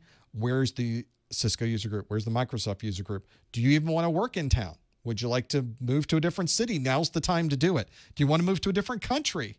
I hope not, but now's the time to do it, because this is enabling. When you have that degree, especially with IT and you don't have a family yet, now's the time where you can make that change. So there's a lot of questions figuring out those pieces and trying to put together what all those things might be. And maybe it's a combination of things. Maybe it's an internship. Maybe it's a group of people we already know. Maybe it's a set of certifications. Maybe we combine all those together and we come up with something. Let's head back to the phone. 703 area code. Hi, caller. What's your name? Where are you calling from? Hey, how's it going, Professor? My name is Ben. I'm calling from Florida, despite my area code. And before anything, I just wanted to say, thank you so much for your videos and your practice exams. Truly, they're the best resource by far out of anything that I've ever found. And I just passed my exam last week, so thank you so much, first of all. Fantastic. Congratulations. Glad to hear it. What can we do for you? Yeah, so I just had really one question. So the last caller kind of called in about what you go towards after you get certified and you're past college, or you're just living an adult life. But me, as a graduating high school senior, I was wondering, what do you see generally is the way to go from here? I personally am going to college next semester, starting fall. And I was wondering, like, during this, pandemic climate in this job market specifically, like, what is your general experience or like, what have you seen generally in terms of like, companies willing to hire, high schoolers with this certification, and, just sort of the internship market, I guess, like, how do you see that for someone like me who, is just coming out of high school? It varies widely. So what general geography within Florida are you? Are you in the northeast? Are you in South Florida? Where are you located? I'm in South Florida. Okay. So South Florida is probably one of the better spots in Florida for flexibility because there's so many different kinds of IT jobs. There's very big companies and organizations in South Florida, and it's very broad and varies widely on what these organizations are looking for. When, for example, the Dade County Public Schools, the Miami-Dade County Public Schools, are one of the largest public school systems in the country. So they obviously have a very large group of IT people that help manage and keep those schools running. And it's a nice entry-level position that is not dealing with the highest level of pressure. Obviously there's stress in anybody's job, but it's not one where you have to make sure that there is a 24/7 availability with a particular response time. You just have to make sure that the teachers and students can do what they're doing. These days, probably even more so on the Reliance, because we're doing so much of what we're doing educationally across the network. So things have changed quite a bit from K through 12. But you've also got in South Florida large industry. You've got, although probably not a lot of hiring going on at the cruise lines right now. There are huge cruise lines that are based in South Florida. There are enormous healthcare systems based in South Florida, and you want high-end, detailed technologies and an area where we can't afford to skimp anywhere. Healthcare, obviously, an important place of that right now. So you're in a good geography to be able to choose from a lot of different things. I think it kind of, the question here is really, what are they looking for these days? I haven't really looked in the last month at how things have changed. I'm trying to keep a track of it just like everybody else is, but there's not a lot of hiring going on right now. That's the one thing we know. We're trying to feel out what's going on right now. We're watching all the healthcare and virus numbers are sort of beginning to decline. So now we're trying to figure out, do we ramp things up again? How quickly do we ramp things up? It's really going to be based on when do the projects begin ramping up? And that's really going to be the key for IT. When do companies start wanting to do things? We don't just do IT because it's time to do IT. We do IT because there's a project going on where we need to sell more of a product. We need to ramp up and have more people coming back into the hospital. We have people now that are going to be getting back on the cruise ships. We have all of these things, but it all has to happen. So we got great numbers in the economy that just came out this week. Maybe we can keep that going. And if those numbers keep going up and companies start doing more and more with projects, we're going to see people that are going to be hiring more and more people. I think companies also have to figure this out as well, because they don't necessarily know how to handle new hires that are not in the building. We're so used to having the new hire come in and let me show you around. And here is the data center, and here's where you'll be sitting, and here's your desk, and here's your phone. But now a lot of companies, especially on the IT side, have decided, at least for the very long term, we're not going to go back in the office. We're going to stay right here because we don't have to be in the office. We've now realized everything can be done remotely. We've now become very good in the last few months at doing things remotely. Maybe we don't do things remotely. How's that going to affect new hires, though? I don't have an answer for that, quite honestly. I'm not sure exactly how we're going to be doing that. I lived in South Florida for 10 years. I lived in Miami Lakes, in Miramar, and Pembroke Pines. And so there's so many different places you can go and things you can do. Certainly, when things start ramping up, you're in a good place to find the places in your area that are starting to ramp up. Maybe it's with a service provider, so you get on with an AT&T or a Comcast. Maybe it's with the end users, so the healthcare companies or the large cruise ships, those lines, or maybe it's the other companies that are ramping up what they're doing in your area. One of the things I mentioned earlier about knowing the people in your area becomes really important here. So if you have a way to get involved with the Cisco user group, with the Microsoft user group, I know that, of course, the Cisco Live is going on right now this week, and they have a setup where you can get on their WebEx and you can talk to other people that are attending Cisco Live via WebEx. They can see you, you can see them. If you want a way to network with the professionals in your area and around the country, there's a way you can do it right now. So there's always going to be ways around what we're finding. We just don't know exactly what the job market's going to be right now. You've got the luxury of time. If you're just out of high school and you're now trying to figure out what to do next, there's a lot of great training options and formal education options in South Florida. Some of them focus on these skills. So something like an FIU or a University of not Central Florida, but University of what's the one? Maybe it's Nova that I'm thinking about. But those organizations, those places, Barry University, those are right there in your area, and they've got great programs around technology. So you've got some things to kind of worry about and think about, but it's going to be a combination of those, I think, that kind of get you in the right place for what you're looking to do in the future. For sure. Thank you so much for your time, Professor. I really appreciate it. Thanks for the call. It's tough. I don't have a direct answer for people right now. We don't know what companies are going to do while we are remote, and we don't know when they're going to do it. And I think some companies are going to do it faster than others in making that happen. So it really depends on what market you're in. If you're a cruise line, you're going to be ramping up much slower. I think that's just going to be obvious. If you, or maybe not, maybe suddenly we realize this thing kind of fades off completely, and by the fall, we're back on the cruise ships. Yeah, maybe that happens. There's no way to know. But other organizations, I imagine if you're a healthcare, you're going to be doing a lot of ramping up very quickly. A lot of people have been waiting to get their healthcare. We've not been going into our hospitals. We've not been doing the outpatient surgeries that we want to do. So there's this huge amount of people that suddenly have a need to get these things done. There's a lot of work they're going to be doing over the next number of months. So it depends on the market and what you're doing and where that fits. Just one of the obvious parts of that. Back to the phones, 310 area code. Hi, caller. What's your name? Where are you calling from? Caller. Hello? Hello. Thanks for calling. Oh, hi. Hi, sorry. I didn't realize it was me. My name is Ili. I'm from Romania. I live in Jersey, Channel Islands. Thanks for calling. Previously, I took... that's very nice to hear your voice live, to be honest. What can we do for you? For the last few years, I've been having... I have an issue. This is the first time when I fail a CompTIA exam. So, and I run out of time, especially out of time, and I got 700 points out of 750. Please, an advice, a better advice to do. Because I was thinking to get another exam in 2 weeks' time. Okay.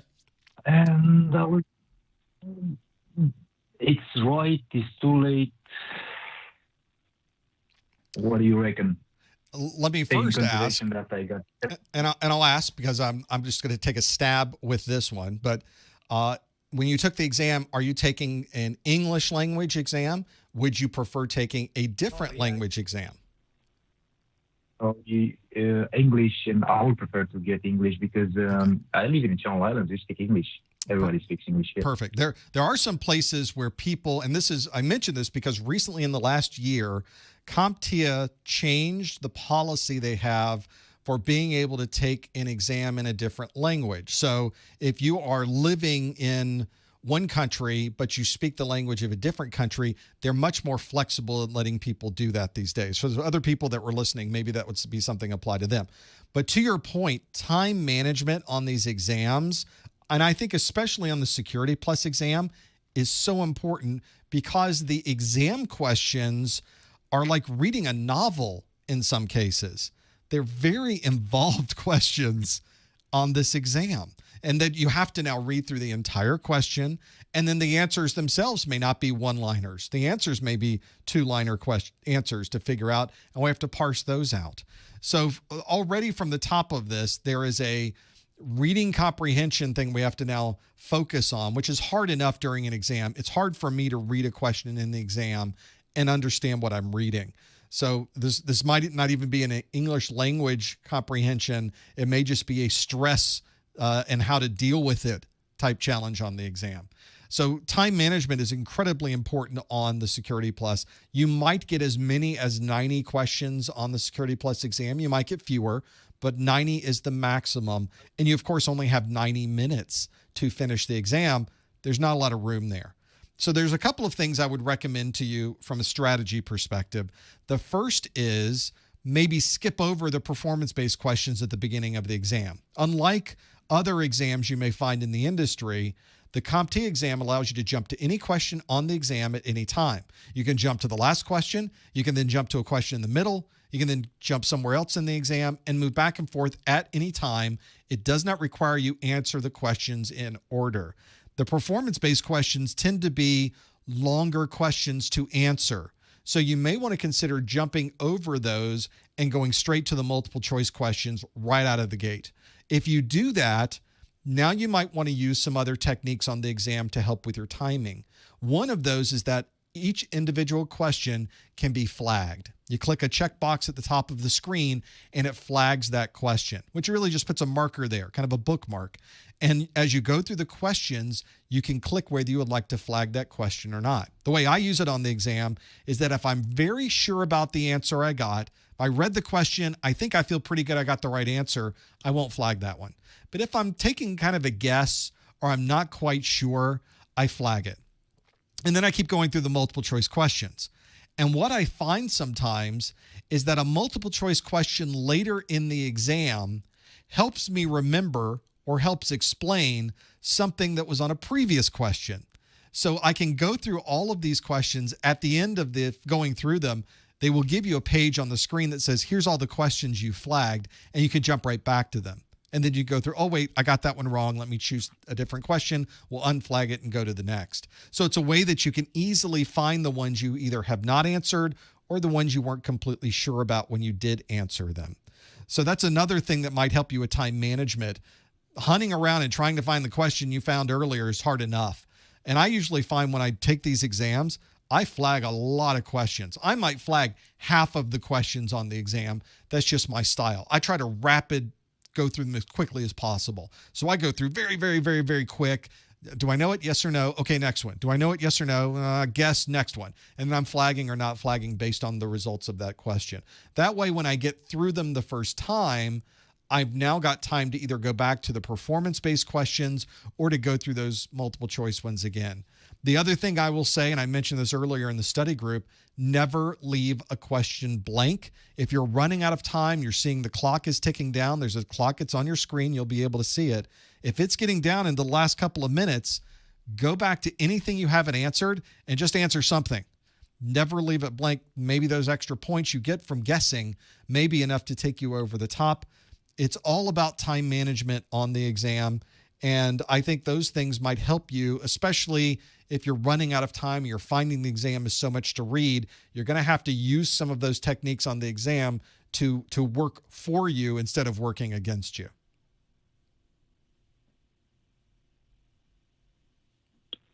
Yeah, sounds right. I didn't have any problems with A+ and Network Plus. Just this one is the first time. And thanks for the tips. And by the way, thank you for your performance-based questions that you sell them online. They're very good. Oh, great. They're quite similar to the ones in the actual exam. Oh, good. Really similar. Great. Yeah. To hear. They are not the same. Very much. It's a investment from my point. Perfect. I'm glad to hear it. Thank you so much. I appreciate it. And thanks for the call. They obviously don't duplicate what's on the exam, but I wanted them to have a similar feel. I wanted you read my question and then you go to the exam and say, okay, it's a similar style. It's a similar way of answering a question, maybe a completely different topic, but I've done this before. That's the experience I want people to have when they go in there. The one thing, and you mentioned this, and I think this is a very good point, A+ and Network Plus, the questions on those exams are very quick questions. There's not a lot to read. A technician needs to do this. Which of the following would be the best thing to do? A, B, C, or D? That's A+ and Network Plus. But when you get to Security Plus, these are some of these are very big questions. Some of them are short, but there are some that are very long. So as you go through all of these and you're reading through it and you're thinking, there's just so much to read to be able to get through this. Yes, it is. You just kind of have to do it. And I think that's why you're seeing a difference between Network Plus and A Plus as compared to Security Plus. Let's go to 804 area code. Hi, caller. What's your name? Where are you calling from? Name is Kevin, calling from Richmond, Virginia. Hey, Kevin from Richmond. What can we do for you, sir? I got two questions. One question is, what is the average amount of time when a person is putting in study time in months when they take the exam? It's going to be. Is that something that's been tracked? Absolutely. And I think it varies for people, because some people will come into the Security Plus exam and they've already got some kind of background in the industry, or they start the Security Plus exam. And especially in your particular neck of the woods, close to Washington, and there's a lot of people working for organizations that deal with the Department of Defense, this might be their first exam. They've never hit these technologies before. I would say on average, there's probably about 2 to 3 months that people take to finally go through all of the content, be familiar with it enough to take some sample exams, maybe do some hands-on, read a book, watch the videos, and finally get comfortable with the content, comfortable enough to take the exams. With some people, it's a couple of weeks. With some people, like me, it's more like 6 months, because there's different things going on in my world and I just don't have time to do a lot of studying during the day. So it's just going to depend on that scenario. But I would say on average 2 to 3 months is probably where I see most people. But your mileage may vary very widely depending on how you study, how much you study, and your previous background. Okay. And my second question is, how much difference is it in the 401 to the 501? Is that something that someone just would jump up and just take because they had 401?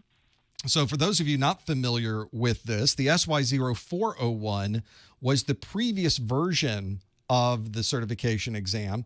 It was one that came out, well, 3 years ago, the last one came out. This was 3 years before that. So 6 years ago, the 401 was released. Between the 401 and 501, it's dramatically different. Most of the time when you look at these differences between versions of the exam, what you'll find is CompTIA maybe updates 20% of the exam. Maybe 20% of the content is new. But from the 401 to the 501, CompTIA basically threw away the old version and said, we're going to make a brand new one. And this brand new one's going to be dramatically different. And I went back and looked at how many of the exam objectives are new on the 501, and over 65% of the exam is brand new, which means if you study from 401 materials and you walk in to take the 501 exam, you're going to fail. There's just no question. So I always tell people, and it's probably more important for the SY0-501 than any of the others, but make sure that if you are going to take the 501 exam, that you are studying from 501 materials, that your book says SY0-501, that the videos say SY0-501. If they say 401, just throw them out. There's so much different and changed. Not that the content in there is bad or that we've changed so much in the industry. It's just that the content in the exam objectives has changed so much. You don't want to be studying from older materials. Okay, yes, my question. Thank you. And I really enjoyed the study group. It was my first time. Oh, Thank great. you very much. Thanks for being here. Thanks for calling as well. We always like people joining the study group. There's always something that happens that's new or different or interesting, sometimes more interesting than others. Today's been pretty good, though. Today we had pretty good questions. Some were easy, some were difficult. I just never know how that's going to go. What I think is going to be hard is never what I think it is, and sometimes the ones I think that are easy are the ones that always trip us up. Back to the phones, 202 area code. Hi, caller. What's your name? Where are you calling from? Hello, Professor. Thank you so much. My name is Hassan. I'm calling you from Northern Virginia. Hey, Hassan. Thanks for calling. No problem. First of all, I want to thank you for all your videos, the books, and the notes. And I'm planning to take the Security Plus exam in coming months. I watched all your videos, and I bought your practical exams. a soft copy as well as a hard copy. So after going through those exams, I found out that my weakest part is the access identity and access management, the part that discusses about TACACs, radios, and all those things. So my first question is there any way that I can learn them like effectively? I got a textbook and I went through that textbook, but that textbook is like too much. So after reading a couple of pages, it becomes too much. No, I get it. And in fact, that section you mentioned on identity and access services for LDAP, Kerberos, TACACs, CHAP, PAP, MS-CHAP, Radius, LDAP, SAML. There's just so much there.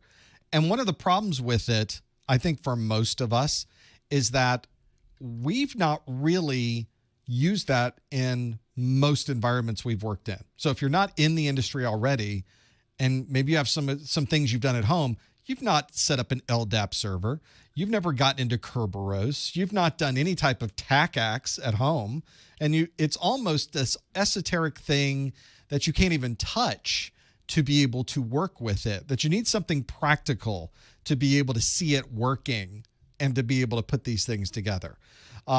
It's almost like for these particular topics, you really do need some type of labbing or some type of hands-on with those, because reading about it doesn't quite allow you to make the differentiation. Because I'm reading about it, and to me, LDAP and TACACs Plus kind of sound similar.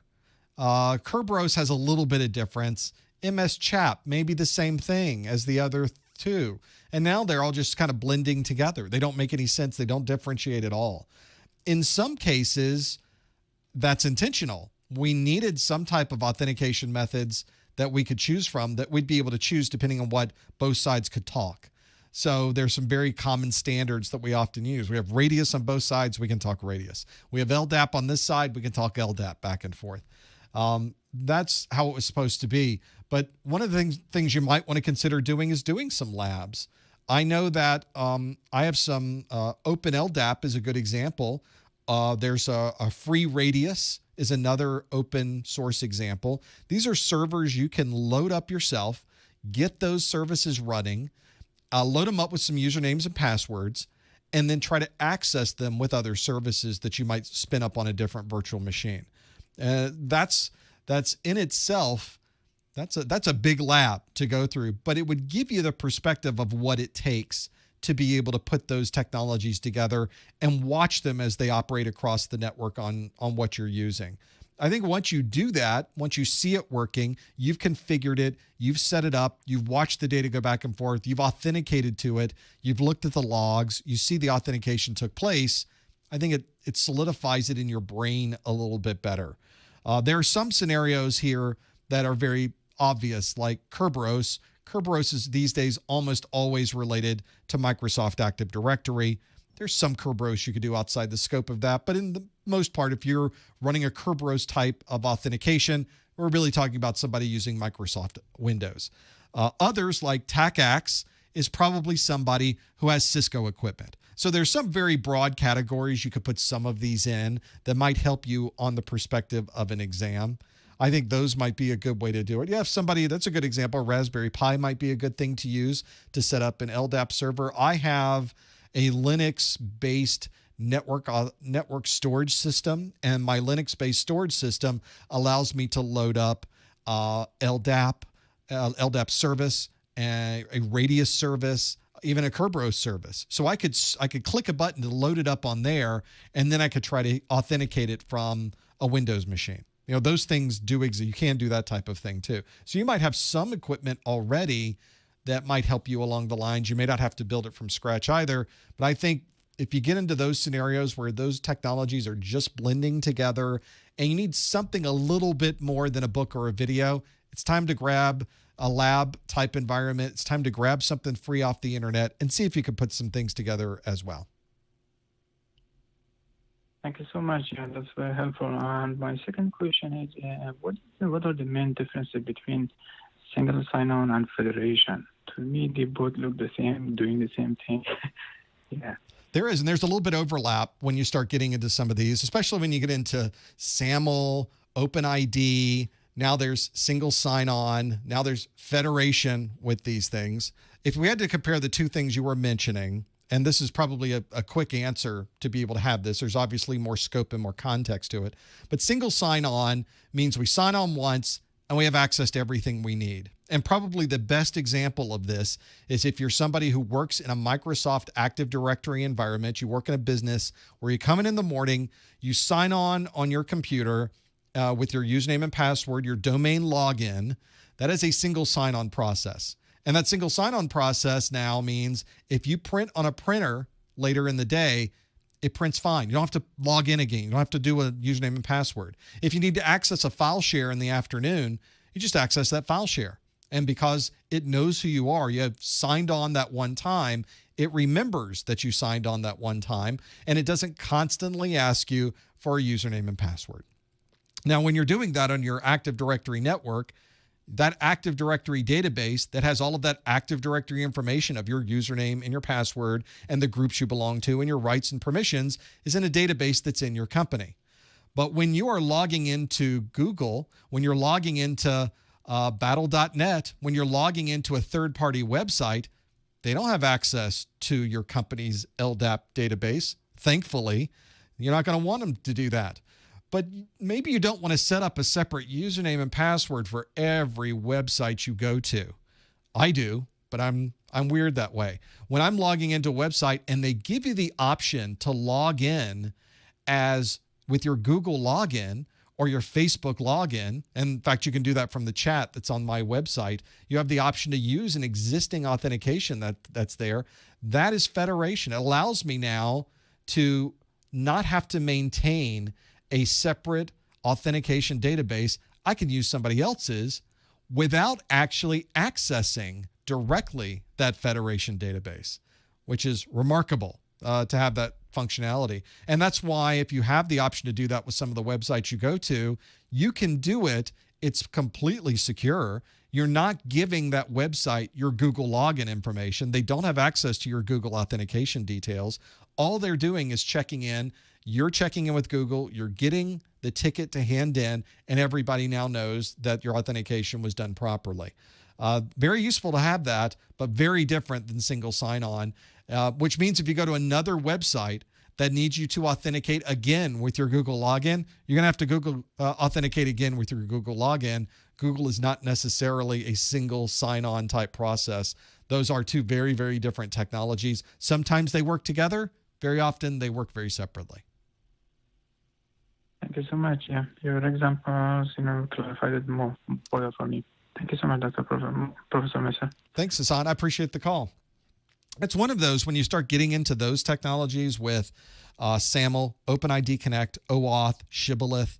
This is not a huge part of the exam. It's another one of those things you can think about when you're working through how much you need to study and what your strategies are. That is section 4.2 of the exam objectives. I'll pull this up here. So here are the exam objectives. Section 4.2, given a scenario, install and configure identity and access services, and there they are. Well, this is 4.2. It's in a section 4.0 under identity and access management. There's a section 4.1, 4.3, 4.4, and that's it for section 4. So all of section 4. But there's a lot of content there for section 4. In section 4, if I scroll back, section 4 is 16% of the exam.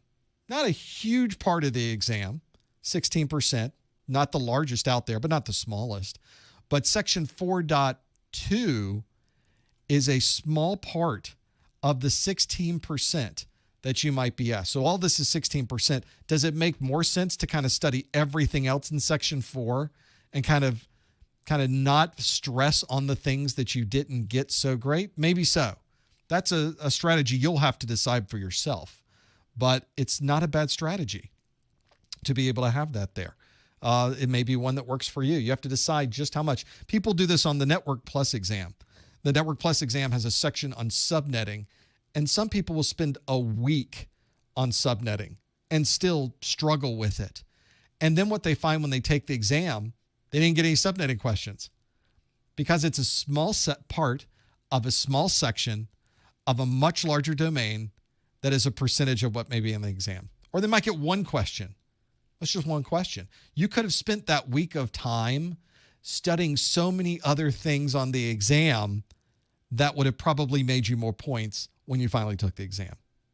Now, is getting that question, is knowing subnetting important? Of course. Is knowing identity access services important? Of course it is.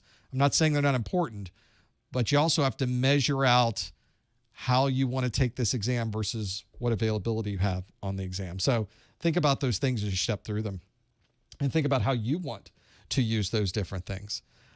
People in the chat room, what I use is LastPass. So I don't authenticate with a third party. I don't authenticate to Google or Facebook. I prefer a local username on that website. And I know that the username and password I'm using is completely unique to any other site that I have. And I have hundreds of authentications stored inside of LastPass to be able to do that. Quite a mess, quite honestly. Let's go back to the phones. 408 area code. Hey, caller. What's your name? Where are you calling from? Hey there, my name's Jake, calling from Seattle. Hey, Jake, what can we do for you? So I had a question for you. In my case, I was working the help desk for the company I'm at now, and got a great opportunity to move over to the security team as a junior analyst. Great. Without any formal security certifications. I do have my CCNA routing and switching cert, which helps. Definitely. Yep. But what I've heard from some of the others on the team is that I don't necessarily need to look at the Sec Plus cert anymore because it's more entry level, and that I should be looking at other things. But being that I don't have, an immediate foundation in the security field, I just kind of wanted to ask your opinion on that and what your thoughts might be. Well, that's kind of an interesting place to be, because now you've gotten past the first wall. You've gotten into the security area. You've gotten that position. So they're not wrong at saying, well, Security Plus would have gotten you this job, but now you got the job. So Security Plus probably doesn't help you from this point going forward, which is probably true from a career perspective. But now we have to think about the other things that learning a certification brings to you. And probably one of the best things is your personal knowledge of these technologies. And I think that's where, especially in the security market, you have to worry a little bit. It's great that you have networking experience, because in IT security, a huge foundation of what you're going to be doing is based on what's going on over the network. Having a knowledge of routing and switching and the technologies underneath the surface are incredibly important. But now we're overlapping that with a whole nother set of technologies. And when somebody talks to you about setting up federation or building out single sign-on or figuring out a new process for MFA or knowing how to set up the SIM, those are all things you never ran into much, if at all, on the networking side, and perhaps not in the help desk side either. So there's a whole terminology. There's a set of terms that we use with security that are going to help us understand what we should be doing next. And if you're never been in security before and you sit in a meeting with a security company, and this is what will commonly happen, you're part of the security team now. Now we're going to bring in the next generation firewall company, and their systems engineer is going to present to you for the next hour on their next generation firewall technologies. And suddenly they're using terms and walking through technologies of things you don't even know what they're saying, because they're very specific to IT security. Unless you have some primer in these terms, you're going to have to kind of catch up some other way. I don't know, write them down and ask later, or Google it when you have a chance. Maybe that's the way you do it. On the job helps a bit, and getting just constantly barraged with these terms and trying to understand them and Googling, going back and trying to figure out is one way to do it. But maybe learning, even if you don't get the cert, but going through the criteria, the materials that are on the Security Plus exam would be a great way to get up to speed with at least the terms you would run into in your job. And in fact, it might be even easier to read a Security Plus book if you know you don't have to take the exam at the end of it. But it gives you kind of a read through. Oh, that's what that technology is used for. Well, that's interesting. I'll remember that if it comes up again. Those are things that can be very useful. From that point, you're right. You will probably be getting more specific industry certifications, or you'll be working towards much more powerful industry certifications. One of the standards in the industry is the CISSP, but you need 4 to 5 years of experience to be able to be allowed to take that certification exam. In the meantime, you'll probably get some Cisco certifications that are specific to security. Or if your company has Palo Alto Networks, you're going to be getting a Palo Alto Networks certification. Or if you're working on a particular vendor SIM, you're probably going to be getting that vendor SIM certification. They're going to kind of fit you into those particular areas. You may be getting some very detailed certification and knowledge. With all of those, you'll still have people talking about the multi-factor authentication, and they'll be talking about all these terms that we have been talking about today. You're going to have some knowledge and be able to at least stay up with them when they're having the conversation, even if you don't feel comfortable enough contributing to the conversation. It's useful if you can at least decipher what they are saying. And I think Security Plus does a good job of doing that.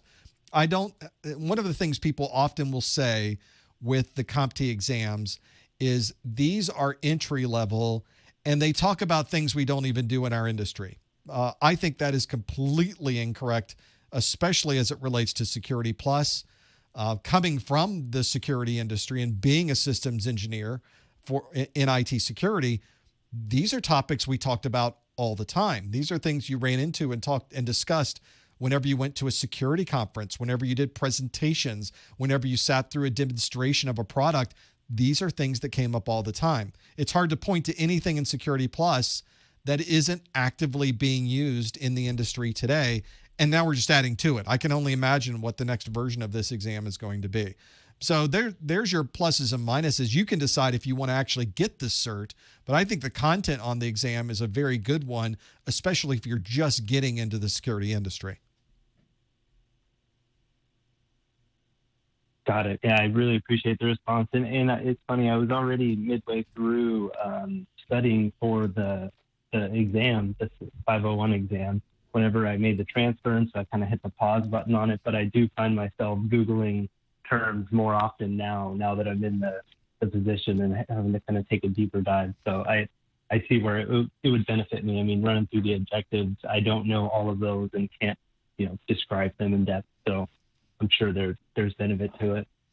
And not that that's to be overwhelming or add anything on top of this, but that's just a sort of a normal part of our industry. You're never going to know everything that you will need to know in an IT security position. There's way too much technology. It's moving way too fast.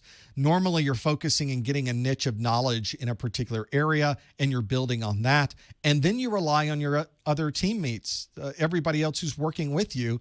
Someone else may be more familiar with the multi-factor. You might be the person more familiar with the SIM. Somebody else may be working on the VPN side of things. You might have a certificate expert on the team. Sometimes y'all have to work together to figure out the details, because one person in no way can be an expert in every single one of those things.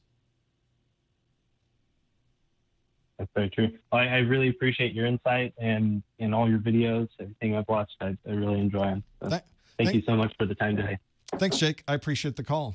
I think that's one of the things that I love about technology and the industry is that you never get to a point where you now know everything. In fact, if you're in a room and you realize I got all this now, you're probably in the wrong room. It's probably time you should be making a change. So that's where your change should be. So people in the chat room are going, okay, so what's my wheelhouse? So in what areas am I an expert as it relates to IT security? So prior to doing this full time, and I started doing this full time about 4 years ago, as a ProfessorMesser.com's kind of been around for almost 14 years. But 7 years prior to that, I was a senior systems engineer for a next generation firewall company. So I became an expert in next generation firewalls, the design of them, how to implement them, and in some cases actually doing the implementations and firewall migrations in these large enterprise and very large organizations. So my focus was in large scale security. And the largest companies you can think of, those are the ones we went into and said, here's technologies that can help you. I know how to put them in a way that can make this work for you. Is it a layer 3 implementation? Is it a layer 1? Do we want to add switching into this? Is there a virtualization part of it? Does it integrate into your Active Directory infrastructure so that you can add policies into your firewall that are associated with Microsoft groups? Do we do cloud-based malware detection? That's where I was. So that's what I worked on. Those were the things that I knew about. But there were aspects of that technology itself when you got into the layer 3 aspect and a company had multi-home BGP that they were doing from that single device. All right, that's not my expertise. Multi-home BGP is not my expertise. Let me double check with one other person before we roll out this design and see if I'm in the right place with putting this design in. Maybe now we've got a different design that we're doing because it's also a VPN concentrator and it's going to use the BGP in a different way. Now, what about failover? What about when these two firewalls, one of them is acting as a primary and one is a secondary? What if they're both acting as active at the same time? There's a different design needs to be created. It's a different engineering that takes place. So that was my focus and my expertise over that 7-year period. And that's where I would go. But if somebody came to me and says, okay, it's time to configure the SIM, I'm like, well, good luck with that, because that's not my party. I will break that in a second. Now, if you want me to have my firewall send data to the SIM, I'm with you. I can set that up. You want me to configure the SIM? Not what I do. You don't want me touching that. I will break it and I'll stumble around and none of us will be happy. So knowing where your limitations are can often be just as important as knowing what you are good at. And staying away from the bad stuff can also help as well. Know where your focus is. Know when to say, I don't know. Feel comfortable saying, I don't know, but I know who to ask. That's what you should be doing. Let's back to the phones. Boise, 208 area code. Hi, caller. Which name are you calling from? Oh, yes. This is John calling from Texas. From Texas, not Boise. What can we do for you? What's your question?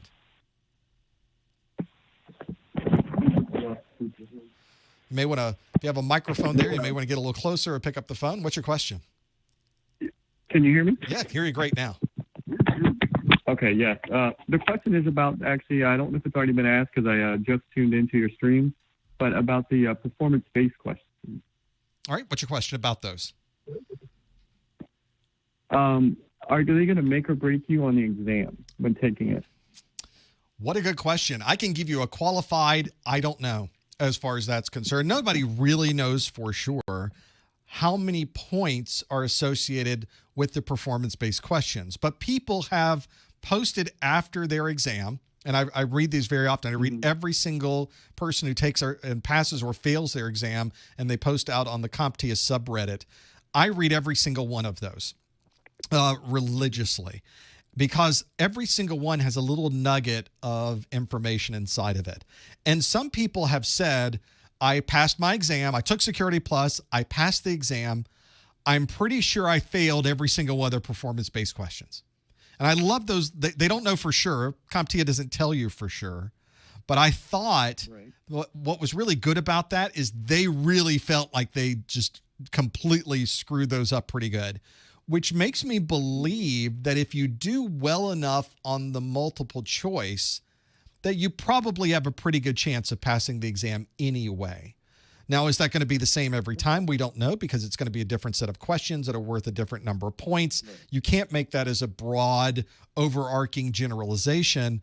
But I found that to be helpful because people worry so much about performance-based questions. I think they worry too much about them in some ways, that they make it much harder than they really are.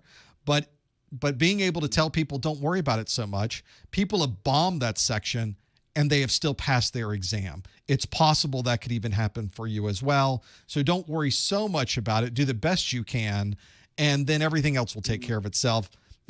Obviously, it helps if you can get those correct, but other people have managed to get all the way through it and pass and still felt that they bombed it. I think that's a pretty good thing to compare against.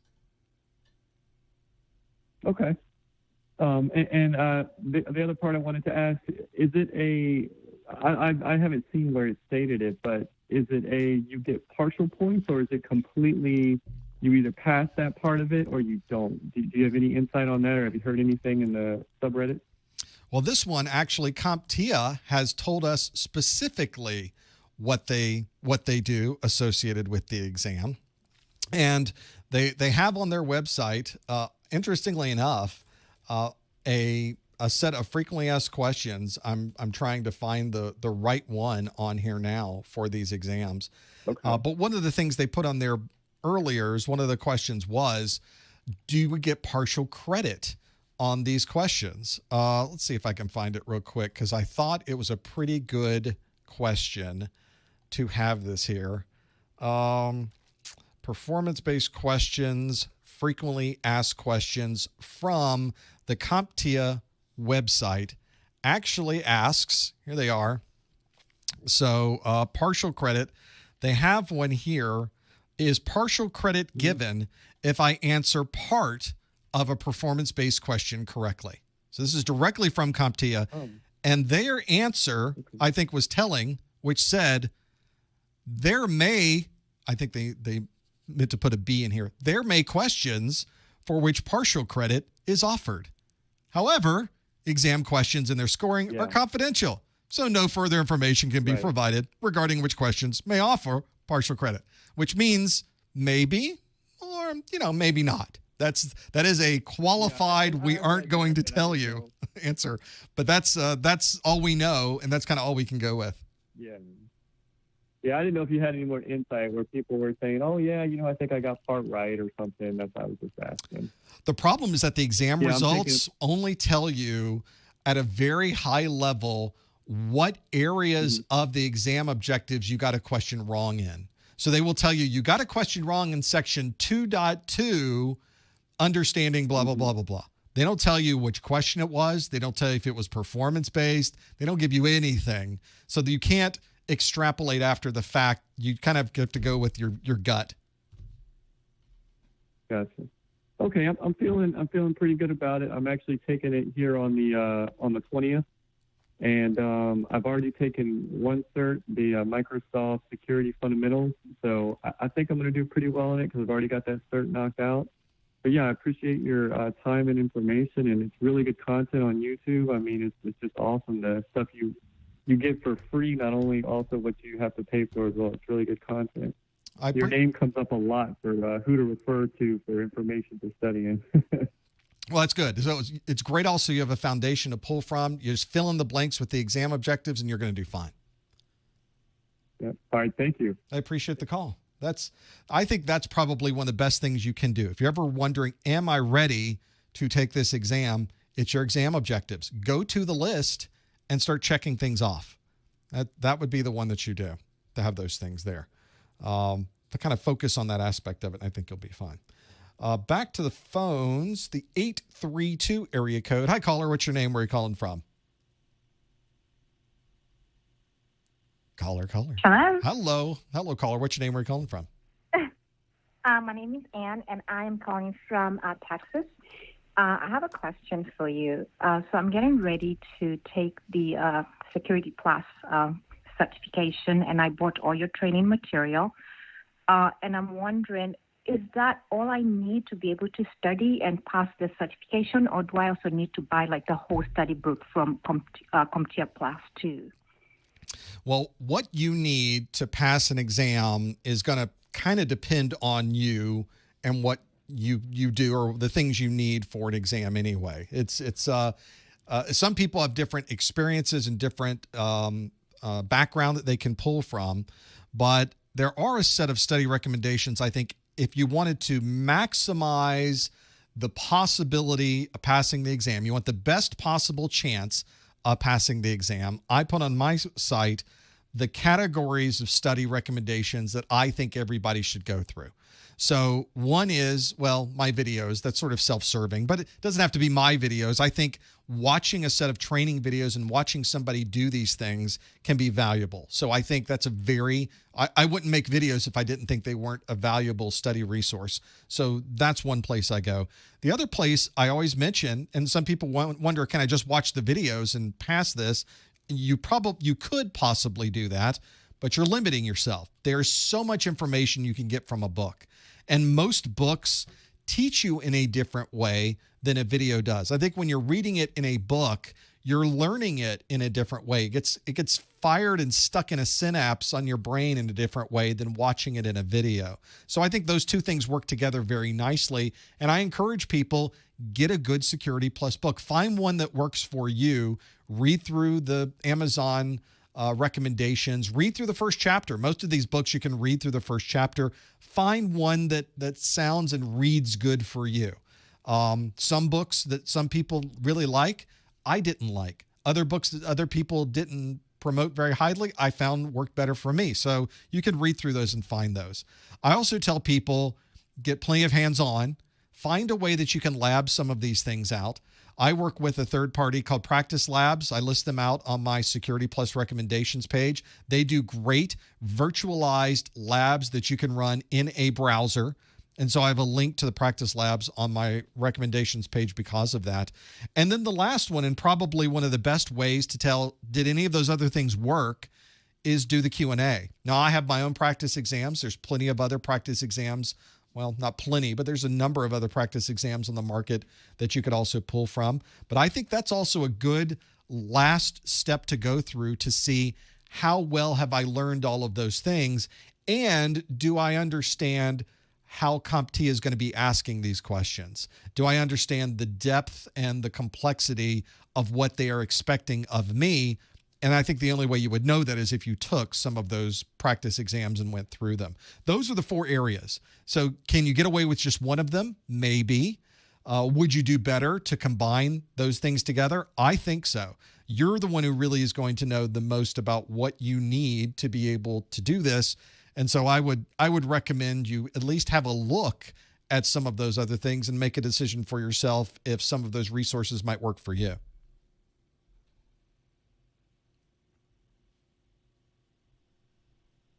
Perfect. Thank you so much. That really helps. Good luck with that, Ann, and let us know how your testing goes. I have another quick question. Sure. Along the line. So my goal is to get into cloud security. So I'm of course doing the Security Plus as just a kind of foundation. What other certifications would you say, okay, these are good recommendations from you being in the industry and knowing the market much better than we do? The area where the cloud is its own world of technologies, of nomenclature, and of implementations. Everything's sort of turned on its side, and it's a world of automation. In the world of cloud, it's orchestration. It's primarily what they describe it as. It's compartmentalization of technologies into the smallest containers and being able to run those efficiently. It's a different way of computing than what we are accustomed to seeing in the physical laptop tablet world. So if you are interested at all, it's an amazing set of technologies on the cloud side, but it pulls different set of skills for you. You have to really understand how applications are deployed. You have to understand the cloud itself and how the cloud operates. You have to understand how to automate. If you had to really understand it, really things like scripting, whether that's a shell script in an operating system, or perhaps the one that's used the most in this environment is Python, really understanding how Python can be used to automate and orchestrate in a cloud-based environment. And then on top of that, now how do you fit the security piece, which is a whole nother set of things to learn on the cloud side, because those are usually virtualized environments with virtual firewalls and virtual IPS, and you're having to orchestrate and work with application programming interfaces so that you can build out a a set of application instances and databases and firewalls and be able to have it all protect that instance without you having to do anything. It's all automated. Well, that's a huge chunk of things to learn. That is years worth of knowledge that you would have to put together. But it is, I think, probably one of the hottest areas of IT right now. It is certainly one of the areas of IT that have the most flexibility going forward into the future.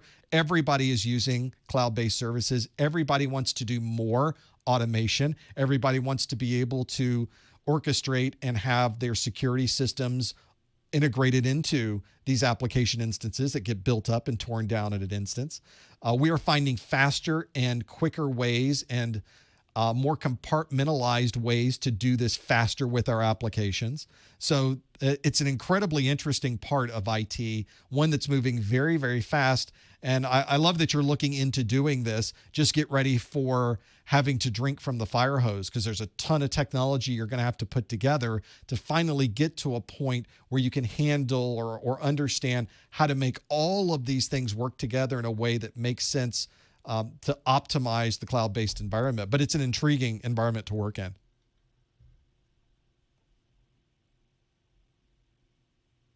Sounds like a lot. Part of what I did prior to leaving Palo Alto Networks as a systems engineer is I was on the team that focused on cloud-based security technology. So we dealt with how you would implement these in the virtualized environments, how you would work through the containers, how the APIs worked with the orchestration. Remarkable things to work on. Had I stayed, I'd probably still be doing that kind of thing. Now that I do this full time, I don't, but I try to keep up with it the best I can, and it's a remarkable part of the industry. So is there certain certification that you would recommend? If I had to start down that road, I would try to get some of the cloud-based certifications. So you would look at Azure certifications from Microsoft, the AWS certifications from Amazon.